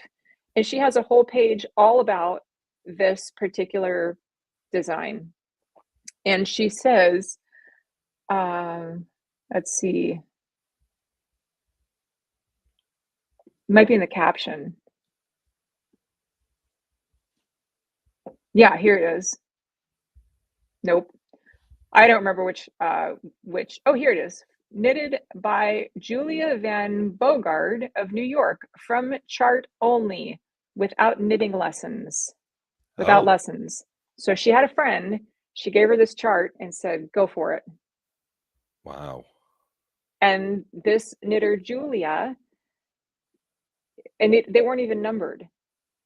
So she just gave her that one sheet of paper, the Just right of just the that one sheet of screen. paper without any numbers. Right. And so Wow. she got to figure out how to, like, in what order to knit them, how she wanted to do it. Well, when I And so see I that, think that, the first thing I think of, I just think Stephen Westshaw. You know, right? the kind of possibilities, if you look at each one of those units, if we use Virginia's terminology, any of those could be in any color theoretically, couldn't they? Uh-huh. And if you knew Yeah. how to change the patterns and still keep it in that shape, because that's something that perhaps we might talk about a bit later on if we've got time, you could have all sorts of things on that, and it would be quite cool. Because that's Yeah. but this one wasn't all in the same color, wasn't it? The original No, the here. original was in yellow and gray. And I actually got yellow and gray yarn recently just to knit this. I haven't cast on yet, but it's on my list of things to do because This I want to is knit it there's just like so in the many. colors that she specified. Yeah, there's so many patterns because there's a few where I think, "Oh, yeah, I'd like to do that," but I don't wanna wear it because either it's a woman's outfit or it's, something that I don't even like to look at. It's not something I think, "Oh, that's Yeah. pretty," but it's like, "Oh, I like the way that's been done. There's something about it where I think I'm gonna learn something by knitting that." Uh-huh. Um, Yeah, which is very totally. much Stephen West now, isn't it? Sometimes some of his patterns are hideous, or you wouldn't necessarily Yeah. want to wear them yourself, but you still want to knit them because there's going to be something interesting about them. So, Yes. oh wow, what is this one? Oh, let me just This one change is the. There we go. Wow, This is called the hooded butterfly cloak. I haven't knit this yet. I think there's I someone in can see Ravelry that why. has knit this, right? That's gonna. I can And see why that's going to be difficult. I think is it, or am I just thinking it's difficult when it I probably don't isn't? know. I will have to let you know in a few years when I when I get to it. 10 But the years. one knitter that knitted on Ravelry, she said that the hood, it didn't. You can see kind of here how it's kind of flat, like it's not gripping her head, and like it doesn't Oh, have a. It's sort of flattish, and so I think. I mean, I'll probably try it this way, just to say that I did. But like I'm thinking that there could be some adjustments in here to make it stay on your head better instead of just kind of like resting on top. do you not think it's just been pinned in though? Because that era, they would have used a lot of pins in the hair and Yeah, things, wouldn't that's they? true. Yeah, maybe Maybe. maybe they did that. I hadn't And considered this that. is another example. What's the how many stitches per Oh, thingy with this one? Because this looks Um, like it's another huge thing that looks tiny on 3 screen. stitches to the inch on lace weight yarn using size 12 needles. And I'm Which pretty sure that is size 12 needles don't exist. They go from 10 and a half to, or maybe so size 11 what is exists. that in I millimeters? don't Do you know. know what's 12 in if anyone knows in the comments what 12 is in millimeters, and then imagine knitting that with lace weight yarn, It's 'cause it's hard. gonna It is be so huge. hard. Wow. Let me see. Oh yeah, here I have an example of this is this is a two it's a Uh, two ply. No, this is a lace weight. I think it's lava, but I let me also make you held big. with it a carrying yarn that had sequins on it, and I knit this on, I think, size 11 needles, and it's lovely. This is amazing. It was a nightmare to get lace weight yarn on size 11 needles. I mean, it was brutal. I was so Oh, happy when this thing was done, but wow. it's gorgeous. This It is called is. pointed stole. Wow. Yeah, so fun. And is that so and does that I know it's going to, but does it feel warm? Do you know, does it Yes. take it Yeah. so even though it's so loose. Uh-huh. Yeah, it does. And the reason is because it's garter stitch, and so that's going to trap more air. But also, this particular yarn is very lofty. It's like fluffy, and so that helps. That helps as well. Right. Yeah. Yeah, because 'cause isn't the theory that if that the air gets trapped in the gaps Hmm. and therefore it stays keeps you warmer longer? Ah, says he Yeah. said, US 12 doesn't exist now, but it would have been Right. 8.5 millimeters. Oh, Wow. okay. Yeah. Actually, that's not as big as I thought it would have been. I thought it was gonna be a bit bigger than that, but even still, that's, you're gonna drop stitches at that gauge, I think. Well, I would. I You know don't know what's about hard anybody for else. me about knitting with the really fine yarn on the really big needles? I think it's more difficult for me because I use circulars, and so if you have the you have to take the yarn, the stitches, and like shove them back onto the shaft of the needle. Yeah, And yeah, I think if you were to knit these on straight needles, as Virginia did, they would just slide easier. It would just be a little more forgiving as far as yeah, the knitting experience of knitting fine yarn on big needles. But with circulars, it's more challenging. yeah, yeah. I'll just put it back up. So looking at that schematic of it, see, in my mind, I don't make that connection to what the finished object is either, you know what I mean? Right. Because it's like because you can see in the shawl that that pattern is in it, and it is just through the gauge, isn't it? That pattern emerges just because of the gauge, is that right? Mm. Well, actually, this is knit in 6 ounces of light color and 6 ounces of dark. Ah, right, okay, So right. the lines that you see are because of the gauge, but the like, you can see it's lighter here. Yeah. Ah, I was thinking it was denser there, but it's not, is it? Yeah, I Mm, see, yeah. no. Wow. Oh, what about the one, that you've been knitting at the moment? You know, the one I mentioned with the sleeves. What's the schematic like for that one? Is that, like, insane? Oh, dear. That one is called bodice blouse. The big poofy sleeves that were, like, 4 feet long. Oh my gosh, bodice blouse. That was so I it's still unfinished behind me. Yeah, so here's the oh, this is a challenge. I redo the chart, of course, because I redo all the charts. But this one especially needed the chart redrawn. Do you know that one? It So, looks like, you know, what they call computer chips, you know, when you get the cards with computer it looks like that to me. yeah, and so Wow. it, it's it's a mind bender. So you start at the back and you knit, unit 1, number 2. So this is the lower back, this is the upper back. This giant thing here is the sleeve. This is huge. Absolutely ginormous sleeve. And Ah. then which is fine because it's supposed to be like a poofy sleeve, and I'll show you the picture here in a moment. And then you pick up, instead of you picking up at a 1-to-1 ratio, you pick up every other stitch, and what that does is it cinches this cuff down, which Oh, is yeah. ingenious. It's really interesting. Yeah. And then you go and you do the other side of the back, and then you and then you knit the front. Well, that's part of it, but that's like only 2/3 of the sweater. Then there's then there's a whole nother section that you have to knit. Wow. It's kind So of a little bit then, overwhelming, isn't it? When you look at yeah, it without having gone through all of the other stuff, you just think, where do you start? I mean, yeah, obviously it tells you where to start, uh-huh, but wow. yeah. And so after you've done the back, the front, and the sleeves, and then you go in and you do this like section here across the shoulder and like the button band. And then she has this chart here is with it laid sort of like if you were to fold it flat. And this is the Oh, same yeah. thing, but just like flipped, if that makes sense. Right. Yeah. She only gives this sweater, I think, in one size small, 30 to 32, which I'm not. Like, I don't know any adult women that are. And it says for larger sizes, add 1 stitch to each box. For size 34, 1 box equals 11. For size 36, 1 box equals 12. So that's what I did. But Right. the thing is, when you do that, it adjusts for the size here. Fits great. It adjusts for the size for the waist. Still fits pretty good. It Yeah. also adjusts for the size of the sleeves. So now the sleeves are 20% longer. And so the Yeah, sleeves, because if you I get fixed bigger, it, your arms get longer, don't they? right?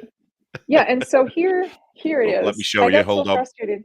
Okay, so here is the sweater. And I haven't put the button band on, but I put the I haven't put the buttons on, but like there's the button band, right? So you can see how it kind of folds. And the sleeves, I had to reduce the sleeves by like 30%. This is after I reduced them, and they're still like, I don't know, 30 inches long.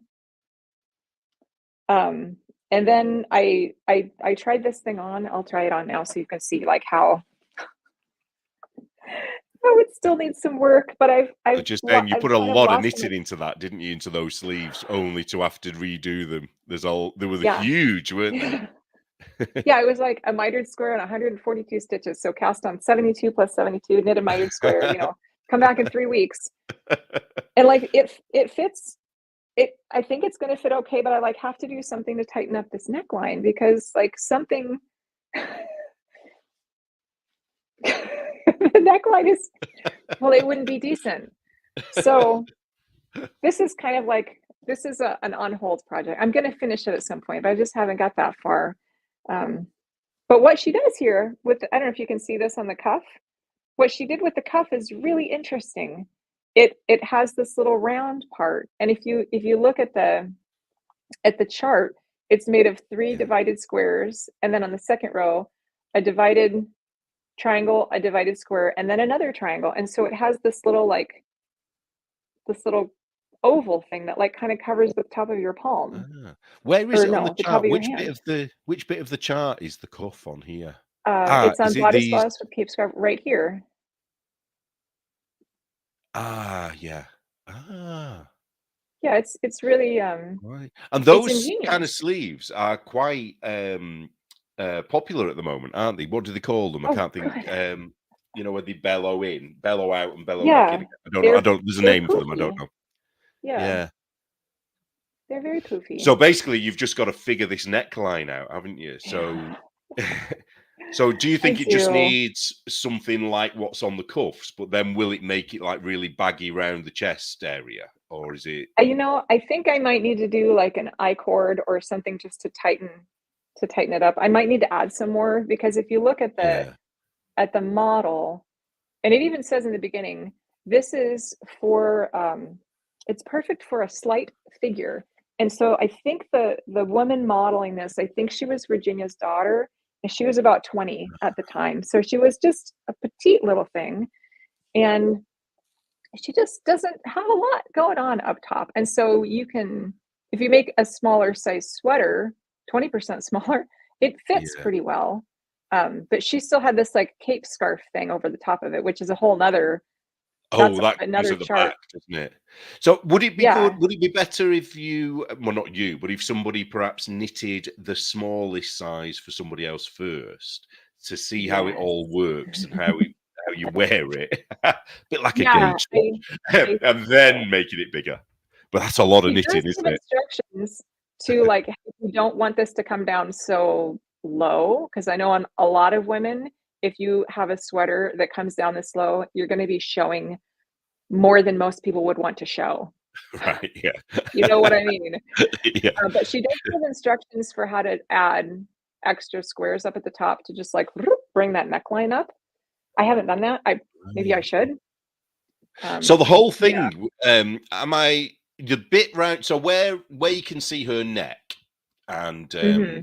the top here where her collarbone is that part of the sweater still? So is it very see through, or is that the cloak bit? It is It is very see-through. So this scarfy thing that's covering up, that's got these little buttons on it, that's a whole 'nother pattern just tucked away over here. It's called cape scarf.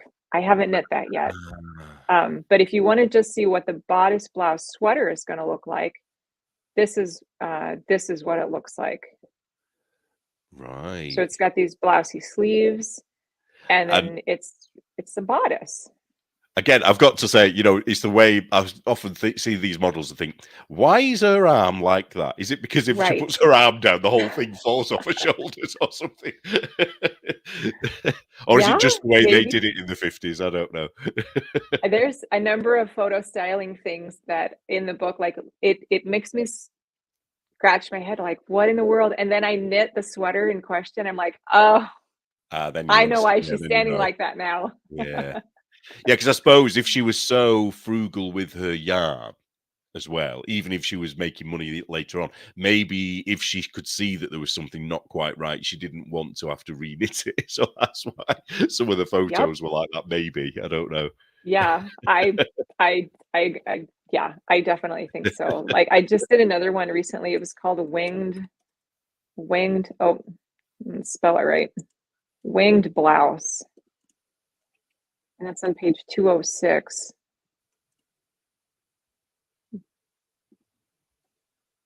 Okay, so this sweater is Ah, photographed flat.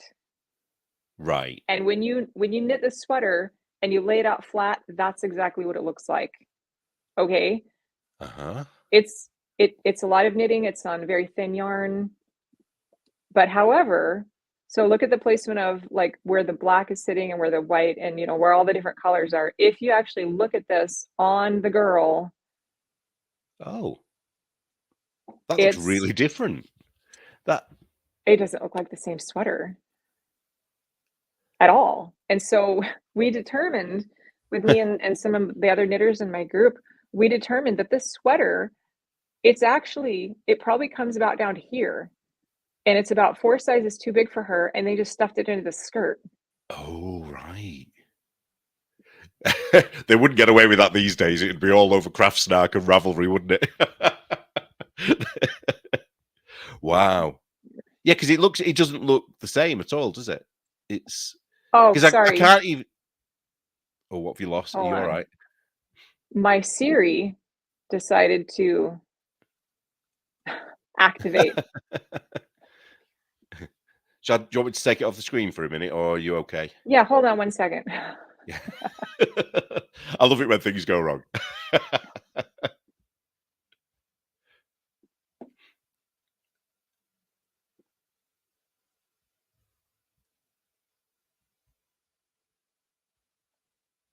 Dear. Get your magnifying glasses out, people. Oh my gosh. Yeah, take me off the screen for a second. Okay. Well, while I wanted to show you a couple of things because I have been Yeah. knitting the Hampton. So while you're doing that, feel free to. So what? I'll show you the yarn first. So I did it with because I thought in my head I'd seen a few things that you'd knitted in variegated yarns, and I thought, oh, it'll be great, So this was on offer. It's Noro, but it's actually a cotton and um, wool blend, which I'm not so cotton, silk, Hmm. and wool blend. And I'm not so sure now that it's probably the best choice, really. And I've done pretty much one side. Oh, my needles are all over the place here. and I'm not sure I like it. It's not the pattern, it's the color, the way the placement of the color is. I'm not sure I like. And what I did differently to Virginia is I did a central double decrease, because Virginia, as far as I know, didn't do those, did she? She just did two Double decrease decrease on the on, sides. yeah. But I kind of like the I don't know what you call it, the so this the is central my double decrease. yeah, so this is my Hampton. But the thing is about it, I kind of like it, but I'm not sure I'm going to like it on. Do you know what I mean? As a sweater. But I am going to finish it. And I do think I'm putting it on now and I'm thinking, this is going to be, very clingy. And I think I might have to add some panels where my belly is, because I think it's going to look a little obscene. But I don't know. But I've really enjoyed making it, and this is the back. I decided this was the back, even though actually I've got it upside down, haven't I? That's the I did something different with the ribbon, with the edge. So I don't know whether you can see. I tried to. It didn't quite work as I wanted it to, but I tried to have where the mitre square bit is. I tried to have like a slip stitch, so it looked like it was carrying on, but it didn't work quite well. But I'm not going to change it. That's fine. But something else I wanted to show you was I started playing around with hats, and nice. so this isn't finished. It's a prototype, and I really wanted to have it finished and tested and tech edited for the last issue, because I wanted to put that pattern in saying this is kind of how I designed it using Virginia's methods, kind of thing. So it doesn't look much. It doesn't have a ribbon at the bottom yet, but it's all cool. mitre squares. But what I did on the top was a kind of a 4 mitre square. I don't know how I'd explain that. I casted on 100 stitches and did 4 different mitre bits, and it's completely square. So because I was thinking, I like the idea of having a hat that is completely square, but when you put it on, it does just fit to your head. Yeah. Now I wouldn't wear it like this, because I don't like this bit. So I started to think, right, it needs some kind of edging or ribbing or something, just to keep it a little bit tighter here, maybe, because this fits my head perfectly. It's in worsted weight yarn, but this was still me with my super, super tight knitting. So I'm sure, I would have to play around with it a little more. But the thing I really wanted to show you was this was just a bit of a test. Now, it doesn't matter what the object is, because it was the start. Let me see if... it's the start of another hat. But I wanted to see, it's hard to see in this light, isn't it? Is that better? Yeah. Whether you could do ribbing and still get the square. And you can. Now, there is a way. So, but what I noticed is that using, let me just double check something. Yeah, and it's only a tiny bit different to when it's garter stitch.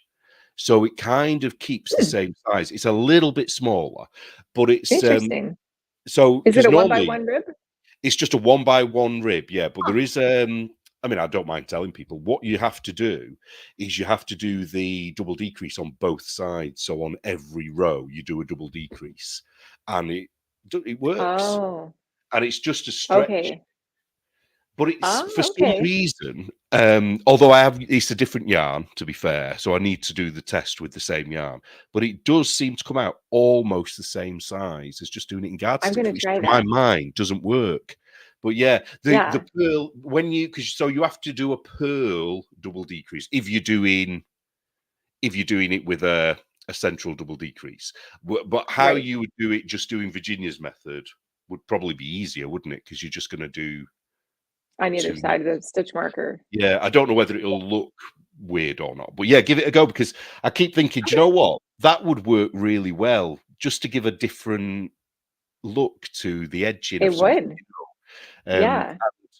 You could make an entire garment with that, and it wouldn't be in garter stitch, because I know some people don't like garter stitch as a visual thing, So yeah, I was really pleased. I thought when I did it, I thought, oh, I need to tell Virginia. I need to tell Virginia. That'd be. I need to tell Kelly about this. Yeah, that's a good idea. I've seen other shapes being made, other modular shapes that people make, like shells. I think Vivian Hoxborough came out with a book a couple of years ago, and she has different shapes that she uses.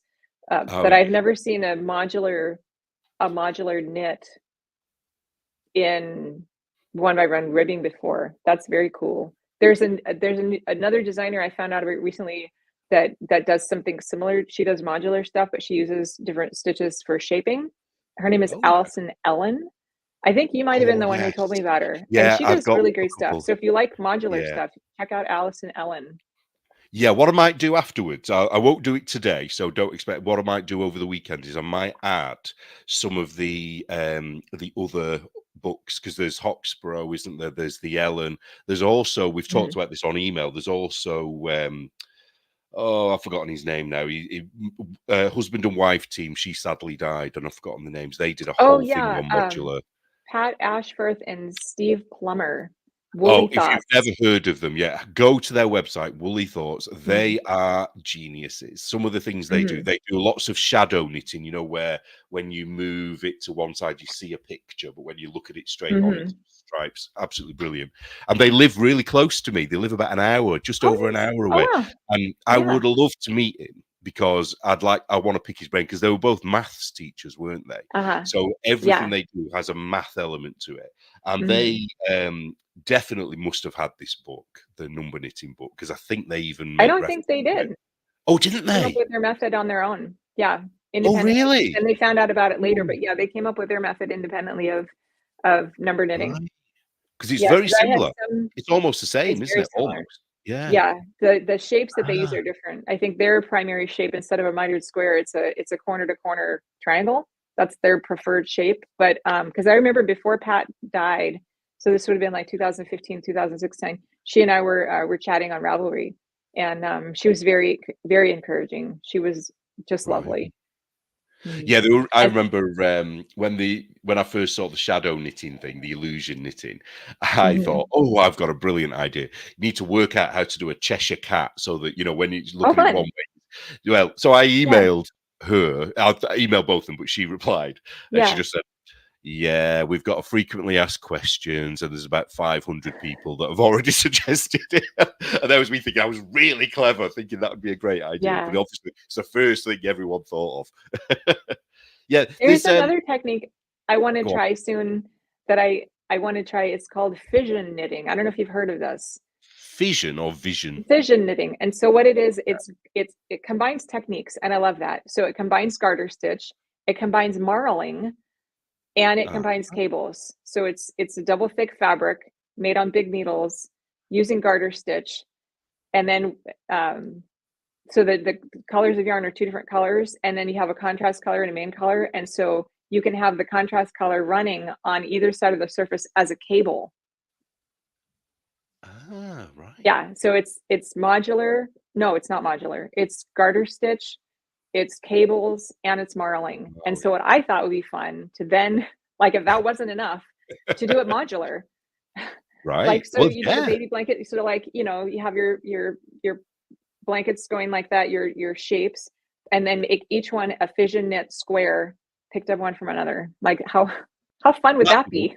lovely. That would be, yeah, a bit trippy, wouldn't it? Don't take I drugs to forget. look at that. Yeah, I forget the designer's last name. I think her first name is Marianne, I think. But look Oh, up yeah. fission knitting if that sounds interesting to you. She has Yeah. a lot of patterns. It's very cool. I love anything that's kind of, different or new. Even if like I said before, even if I don't actually like the finished project, I kind of want Yeah. to delve into it, and because there's other things that I've heard about, like things called a twig stitch. Have you heard of twig stitch? I think it's been out Mm-mm. there a while now, and it's a form of, uh, like double-sided knitting, but with cables or something. I know, Oh. Sockmatician Oh, talked about interesting. and it's called that because the lady that invented it, I don't know that she did or not, but she's called something twig. And also the other Oh, one is okay. it's Roxanne Richardson talked about this as well, and it's the kind of knitting, but you're doing two stitches at the same time instead of one, and it's called it's a play on words. The lady who wrote the book is called Asia or Asia Brill, and you kind of start doing knit. Oh, Do you know which one I mean? de-stitch knitting. I think it's called Yes, de-stitch. that's it, Yeah, de-stitch. Yes. I have So I've that got book and I yeah. read it and I was like, I do not have enough brain power for this. Well, I So think I figured out how to do a cast on, and that was about it. That's all I've done. But I I look, yeah, figured out how to do the decent, edge, just the edge, not the cast on. Oh no, I can't do the cast on. I can do the cast on and the edge, and that's it. someone said Rose said the twig stitch is not quite, but almost like brioche, Oh, right? interesting. And the D stitch, that's how you spell the D stitch, isn't it? Because it's a play on Hmm. words, isn't it? Something, was it It D is. stick or something? Is it German? No, I don't know. I can't remember. Do you remember what it means? It means two, doesn't it, of something? I Can't know. It's been a few years. remember. Yeah, so anything like that, I just love. So I'll tell people how I actually knew about you, how I knew you existed. So I heard about number knitting on Roxanne Richardson, and because I do like her show when she's talking Yeah, about it's great. things that are different. Because I love that whole series she did with the sweaters from 100 years. I absolutely loved that. That kind of really is my, what's the word? That's my jam, as some of the other podcasters would say. And then she mentioned number knitting, and then I think I don't know how much she said about you personally, but I know you were mentioned, and I heard that you had a digital copy, and I thought, I want to see what Mhm. this number book is all about. And then I did a bit of research, not research, but I found you, and I saw the price of the book. And I have to say, but I think it's worth bringing this up and talking about it, because I thought, Yeah. I'm not paying that amount, because I think it was $74 or what, $75, whatever. Yeah. Oh, that's a bit much. But the thing is, now after I did come back to it, so I've kind of forgot about it, but I came back to number knitting and trying to find out more about it, and then I started to see what you'd actually done with all of this, and also you'd started doing your channel, or I think you did a few videos, and then you went quiet for a while, and then you started Yeah. to do videos again, and I started watching them, and I thought, I want this book. And I thought, do you know what? I would spend that amount of money on the yarn to make and Right. I would think, oh, it's expensive, but then I think, do you know what? I'm going to learn from this book. I knew I was going to Mhm. learn from it, and I mean, I wouldn't say, people who are watching, I mean, you'll say, no, buy it. But no, I wouldn't. If you're not interested, don't buy it. You know what I mean? Don't buy it for patterns that you think you're going to knit. Buy it for Yeah. the technique and the history of it and all of that kind of thing. But also, I just thought it worth mentioning, because I don't know whether you still do this, so I don't want to put you on the Sure. on the spot. But I believe you do offer discounts, don't you? But We there do. are. So Mhm. could you tell us why you offer discounts and what the discounts are? Yeah, so I offer the discount because I remember as a young student in college when I would go, like, I was a knitter, I was an aspiring knitter, wanted to be a designer, but I was like flat broke. Like I didn't even have two nickels to rub together because I was a poor college student. And I remember going into yarn shops and I'd ask them, for the particular brand of yarn that I wanted to buy because it was what I could afford. And it was like an acrylic wool blend. It was like blanket yarn Oh yeah, yeah. and maybe like one step above what you could get at Walmart. I don't know. It was cheap, and that's what I could afford. And so I remember going in there and asking for that yarn, and this snooty yarn shop lady, was like, "We only sell knitting yarn here." And I walked away, not leaving any money in her shop because she was rude to me because I didn't have any money. Like, I wanted to give her money in There's a exchange theme, for isn't yarn. there, with these yard Right. shop owners? It's gone Yeah, and right not all back of them are because like this, Virginia but had this experience as well, didn't she? Sorry, go on. yeah, and so, like, that didn't sit well with me because I was like, "Okay, I might be young and poor, but I'm not stupid." Like, and so and I know that there's part of me that's got a little bit of an edge, like, when someone tells me you can't do something, I'll be like, "Oh, just wait." And so, like, I know that there's a lot of people that can't afford $74. I get that. And I know there's a lot of people that can't afford $74 because I've had some people, they buy the book, they never even download it. They just give me the Really? money. And I'll like send them the Wow. link, like, here's your download link, because I get notifications when they download it and they Hey, I don't. need Like, friends like that. Send them my way. right? And so then I'll look them up, I'll be like, oh, she's an attorney or a veterinarian or whatever, or Ah, like, right. and so So some they're people buy the supporting book. the project really, aren't Yeah, they? they just Rather support than the yeah. the effort because this is an expensive thing that I've done as far as like paying for the book and paying for the copyright research and paying for the scanner and paying for all the magazines and like paying for all the things like there's so much I've spent money on. My husband's like, you really like, you know, $10 here, $20 there. It really adds up. I'm like, Have yeah. you not told him about So girls? That's yeah, a big so thing the at the moment, reason isn't it? I do the discount is because I know that there's plenty of other people that are out there that don't have $74, but they're like smart and they're ambitious and they're hungry. They're hungry for the knowledge. And I still want them to have the book, but Yeah. I know that there's some people that are like, oh, it's in public domain, it should just be free. And they have a sense of entitlement. And that's why it's not free. It's because this has been very expensive to work on.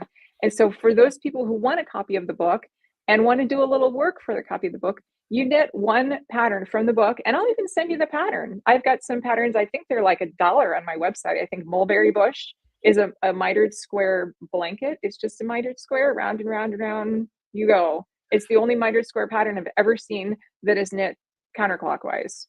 So that's Yeah, I really was cool. gonna It's a say dollar. it's already even just that on its own is different to every other It mitered is. square you've ever seen. Yeah. Mm-hmm. And we always do knit alongs every quarter on my channel. And I think last time we had 2 different patterns to choose from, and I give you the pattern. So all you have to do is knit it in whatever yarn you want. It can be cheap yarn. I don't care, but if Yeah. you will knit the pattern that you can get for free, you can get 50% off. And if you knit 2, I'll give you 75% off. If you knit 3, I'll give you the book for free. So Wow. I'm not. It's not. This is not my source of income. I mean, I would love it if I had more money coming in Yeah, who from wouldn't? Yeah. this to spend on research, but like this is not how I earn my living. And I know there's a lot of knitting designers that is how they earn their living.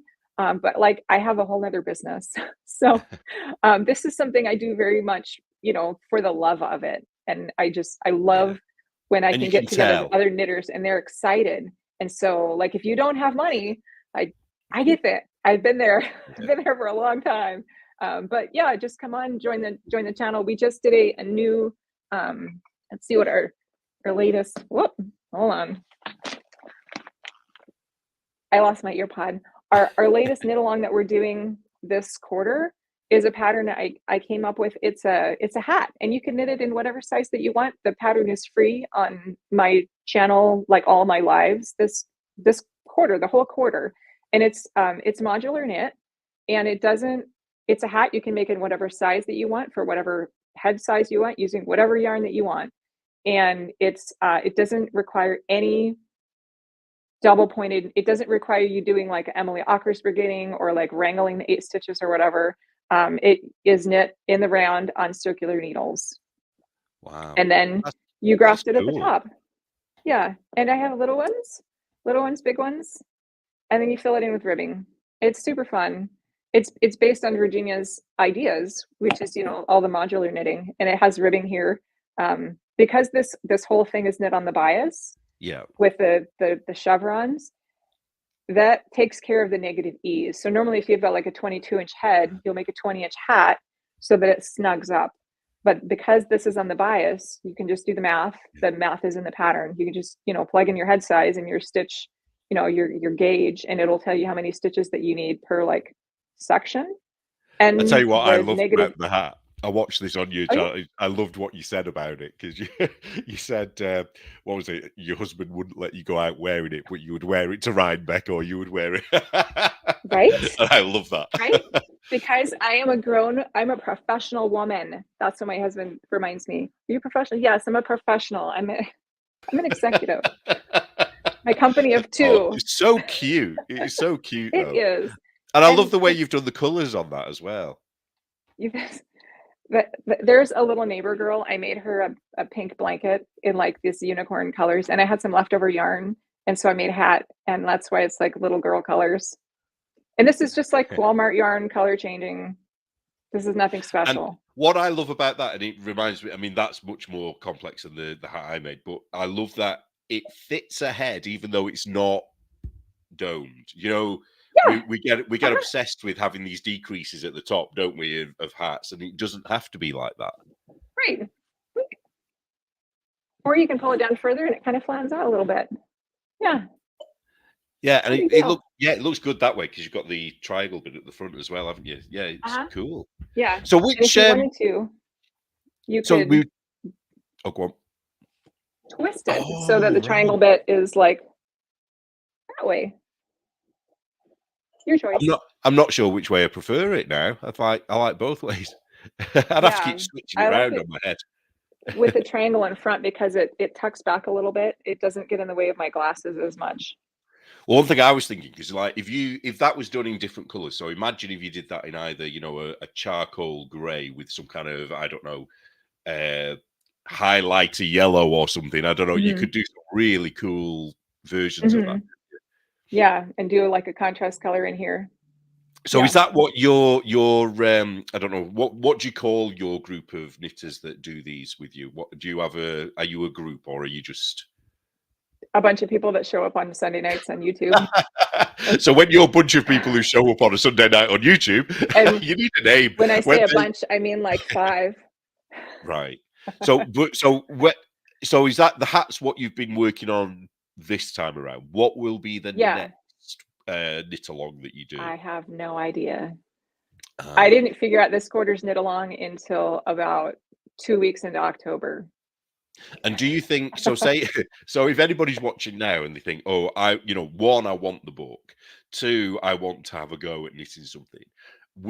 Are the knit-alongs always something that a new person could join in with, or Yeah. do they really need to go back in history and do some of the other things you've done first? No, no, the last time we had 2 knit alongs, I think. Let me see if I could find it. We did 2 knit alongs. One for I can't find it at the moment. We did a Okay. basic one, which was triangles, and it was called the 5-pointed scarf. It was from a McCall's magazine, and it was just triangles. Anybody could knit a triangle. And for those other people that wanted to do a sweater, we did the winged blouse, which was So that's like good. a multi-month process. And Right. like you could choose either one. And that And five-pointed shawl scarf, it's quite unusual though, isn't it? There's an it is, unusual aspect to it. I won't even say it. yeah. Let people go and find it on your channel to see what it is. You if you like doing Stephen West shawls, although it's a plain garter stitch, there's just Hmm. something about it that's a little that I have never seen anywhere before. I don't know whether you have, Yeah. Kelly. I've never seen it. And it kind of Mm-mm. makes a lot of sense. It You know, does. when you see it, you think, "Ah, yeah, why has nobody done that before?" But I kind of want Right. you to show it, and then I kind of don't want you to show it because I think I want people to actually go and look at your show and see Yeah. because you go into a lot of detail for it, don't you, as well? Um, Yeah. I just want to show. I've kind of half read a couple of comments, and I want to show them because I've got a feeling there's some information that Okay. you might. So Anita, she said, "Super interview, thank you. Oh, Nita. Fun that ribbing becomes a square when double decrease on both sides. Yeah, and then she says." If you knit a mitered square in garter and double decrease, then you get a square that has 2 sides that are twice as long as right. She's explaining the miter, isn't she? Yeah, and then if you only do a decrease on every 4th row, then the shape is the same, but the other way around. What does that Oh, mean? tight. I think she's talking about. So if you like there's some knitting some shawl patterns that are out there. I think one of them is called Birds of a Feather, and it's a Oh yeah. shawl, but it's like this, but then the peak is steeper. And so instead of just like a perfect Oh, square like this, yes. it's more like Like a that. diamond, but bigger at the bottom. Yeah. Right. I Ah, think that's what yes. she's talking about. Right. And Yeah, because Danita I is one did of our main number knitters, and she actually oh, is came up with she? her own symbols. Yeah, her own, like Ah, more than Virginia had. She came up with her own shapes and her own charting method, which is epic. wow. Well, that just Yeah. so goes to show what you were saying, doesn't it, before about people who are hungry for the knowledge and also ambitious to do Uh-huh. things with it. Yeah. Oh, well, Yep. thank you, Anita, for that, because that's really interesting. Because I think the whole mitered thing, I know we mentioned this earlier, but it has intrigued me as well for so long because I was thinking about trying to design a yoke made. I didn't make that connection that you're saying about that.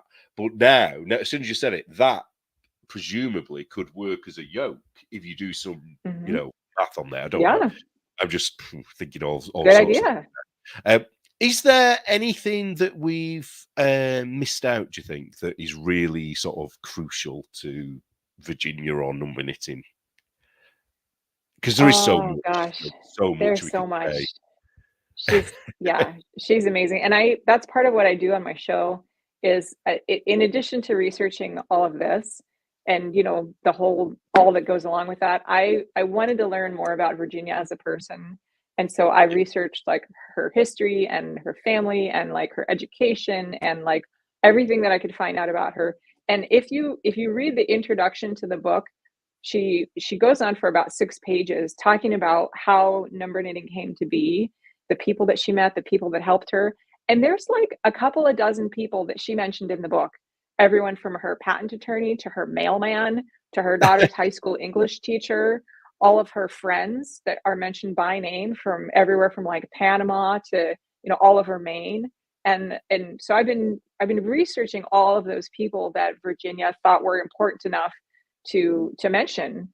And so I talk about that on my show, and it's it's so much fun. I've been having so much fun with this book. So if you're into history, if you're into social history, if you're into textile history, fashion history, and like even the whole time frame that Virginia lived from 1890 to she passed in 1976. And so all the information that we have from her, most of it is like in the 30s and 40s, but there's goodies on either side of that. And so I dive into that on the show because this is not just Yeah.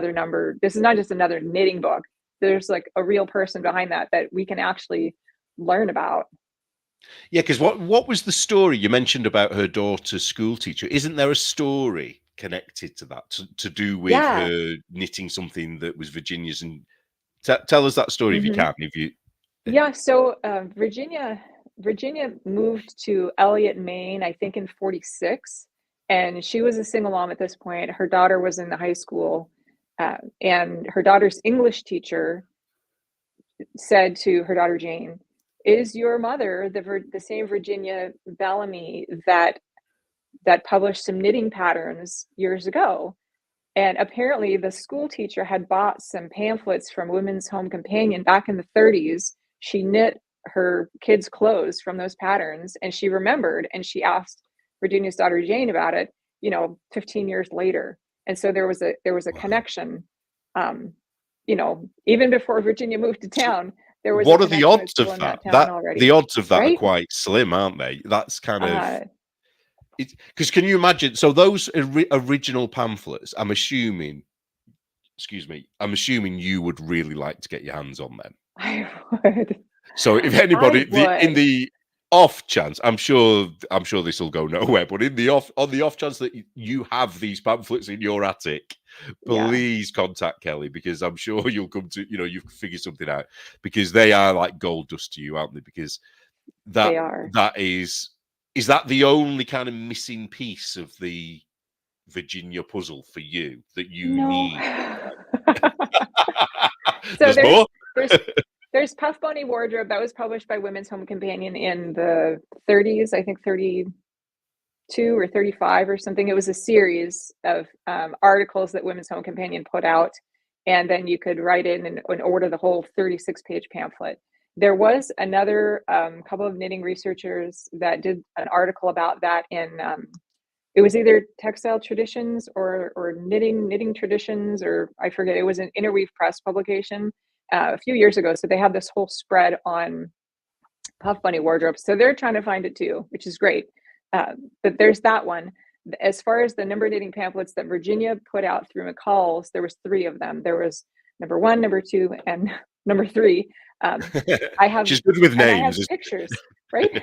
I have pictures of them because I have the copies of the magazines in which they were advertised. Uh, there is one library, I think it's University of Chicago. They had a copy of McCall's knitting pamphlet number 1, and I bought a copy. Like they found it in their archives because it was listed. They found it in their archives. I paid them like $60 or whatever, and they digitized it for me and they sent it to me. And so I have a copy of that now, which is Right. great because that was from I think 45, and so that predates number knitting. And so her charting method and style, it hadn't totally evolved into what it had ended up being here. So that was really interesting. There's also McCall's number 2 and number 3, and I've got pictures of them, like the sweaters or whatever that were advertised, but I don't actually have the pamphlets, and so presumably pamphlets 2 and 3 are lost to history. But I mean, Right. there's a lot of universities that have stuff that just never gets digitized, because when people Yeah. have things that they think are worthwhile, what do? They donate it to a university to get digitized. And like there's warehouses like across the country, warehouses of stuff Oh, that has that to be digitized. And who's going to do it? Like the grad students for free, I guess. I don't know. well, I've got a person. I was only telling somebody the other day a little bit about museums, not necessarily universities, but my grandmother's cousin had one of our family members. They had his diary from World War I, from the trenches, Mm, and in the diary, he'd written all just the mundane parts of life, yeah. and it was really interesting. Not to put a downer on this conversation, but they were talking. He wrote all the intricacies of how they cooked breakfast and what they ate, Oh, and the very next wow. line was how they then dealt with the bodies, the dead body. And it was like all Mm, very matter of fact and blah, blah, blah. So, well, the only yes. reason I'm saying this is because what she did before she died, and I'm fuming with her, she donated it to the Imperial War Museum in London. Uh-huh. So you would think that that meant that it was available for people to see. No. What it meant was that No. I contacted them after she died and I said, look, I would really like to take a few photocopies of this because I want to learn more about it. Told them who I was, what my relationship was to him. I never knew him. He Mm, died long before I was born. And they said that it would cost me £500. And I just felt really kind of yeah. like a gut punch because I thought, wow, my someone in my family gave you that Mm-hmm. so Yeah. important information to me, yet you're not even showing this anywhere. You've just got Right. it, and that kind of Right. reminds me of what you're saying with these magazines in universities. That although it's Mm-hmm. slightly different, but the the information that must be in boxes that we all want to Oh, see. it's It, tremendous. yeah. Yeah. Do you have a list of the things that you're looking for? Have you compiled a list?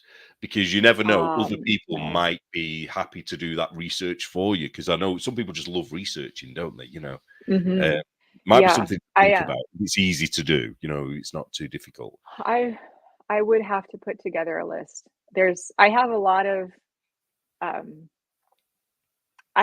things I'm working on. I didn't mention this before, but I mentioned it on my own show. I One of the things I've done in this whole research process, I put together a timeline of Virginia's life from the time that she was born to the time that she died, and even some things that happened after she died, like her book of poetry was published by a good friend of hers. And so I've been filling in all the bits and pieces, like when her kids were born and when she got married, and like when all the different articles were published and newspaper clippings, and like it's a I'm trying to make it as detailed as I can, and as I find more things, I keep adding to it a little bit each time. Um, I don't actually have an official list of things that I'm looking for, but that's where, if you see something that doesn't have a newspaper clipping attached to it on uh, my time toast timeline, well, that would be something that I would need. Right. So the other thing I wanted to talk about as well is I'm going to put your Sezi kindly typed up Oh, yeah. your this is your YouTube channel. I don't Yeah. know whether if anybody could type up your shop because you do have Hmm, a shop and you do sell I things, don't you? I do. just wondered if you could Yeah, show anything that you might sell I because there may be can. people that want to support you that don't want to spend $75 on a book, Right? but or are not interested, but they might like because you do some quite cool products, don't you? It's not what Yeah, you might expect. sure. So do I have any up there? Yeah, I have a few. Here's my shawl might fall down. Oops. Oh Oh no. no. Well, yeah, so I'm a graphic designer also. And so I started out just like making fun knitting designs, put them on cups and shirts and Oh, that's stuff. cool. Yeah, I because if like you that. knit top down, it's up, it's upside down, like you knit Yeah. stockings or whatever. Um, but I design, personalized cups. I even design my own knitting font. So like if you want a knitting design cup with your name on it, that it'll actually be knitting stitches. and you can only get it Oh from my me because god. I made the font. Oh, Which is I fine. need I to don't have talk an to you example about of that. that. I need to talk. I Um, need that in my magazine. I also have. We just got a laser engraver not too long ago, and it's a beefy one. It's an industrial laser engraver. Like I don't have enough things to learn, so we got a laser engraver. But so I don't know As if you you can do. see it with the reflection. Oh, let me, But this I'll is just take myself. okay. So this is a pattern I found on the inside of a 1940s British knitting book. I think it was like knitting for the home, or um, it was one of the ones I mentioned earlier. And on the inside of the book was this pattern, and it's got hats and baby long johns and a sweater and bonnets and yarn balls and more sweaters and like all knitting needles, all the knitting things, and scarves, gloves, etc. And this is actually laser engraved on a Ooh. tumbler. And I can do this on wine tumblers and water bottles, like because we have a laser engraver. So can you take It's any design and do that, or do you have to do something special to the design first? it works best if it's black and white. So Ah, it right. needs to be either engraved or not engraved. And so you got the two colors to choose from. But like anything that's black and white, yes, I can put it on a tumbler. Well, I And think I was also said it in an email, didn't I? But, oh, sorry, go on. You just said you was that's also okay. Experimenting with ah, engraving knitting patterns on tumblers. And this is one we just did yesterday. oh, Yeah, that's brilliant. snowflakes. So it's like a chart. Yeah, it's the chart, isn't it, for Fair Isle? Brilliant. Which Hmm. is pretty Yeah, much the same thing I was saying on an email, wasn't it? I said, oh, you should do some the crochet charts, because they're I I want yeah, to. Yeah, I think I they'd have work so really many things well. to do. I had a I friend have a who long made list me of one. things to He do. was he was gonna make me a whole set of them, and he did a Yeah. prototype, which I think I showed this is Oh, years nice. ago now, and it was really good, and he kind of does that thing with heated things on wood. I don't know what it's like a heat Oh, pen, cool. and it's really intricate, and he had to spend a lot of time getting it right, and he did. I think there was one thing missing which he put in, but then we had a big argument about masks and COVID, so he's never spoken to me ever since. So I'm not going to get my It coaster set. happens.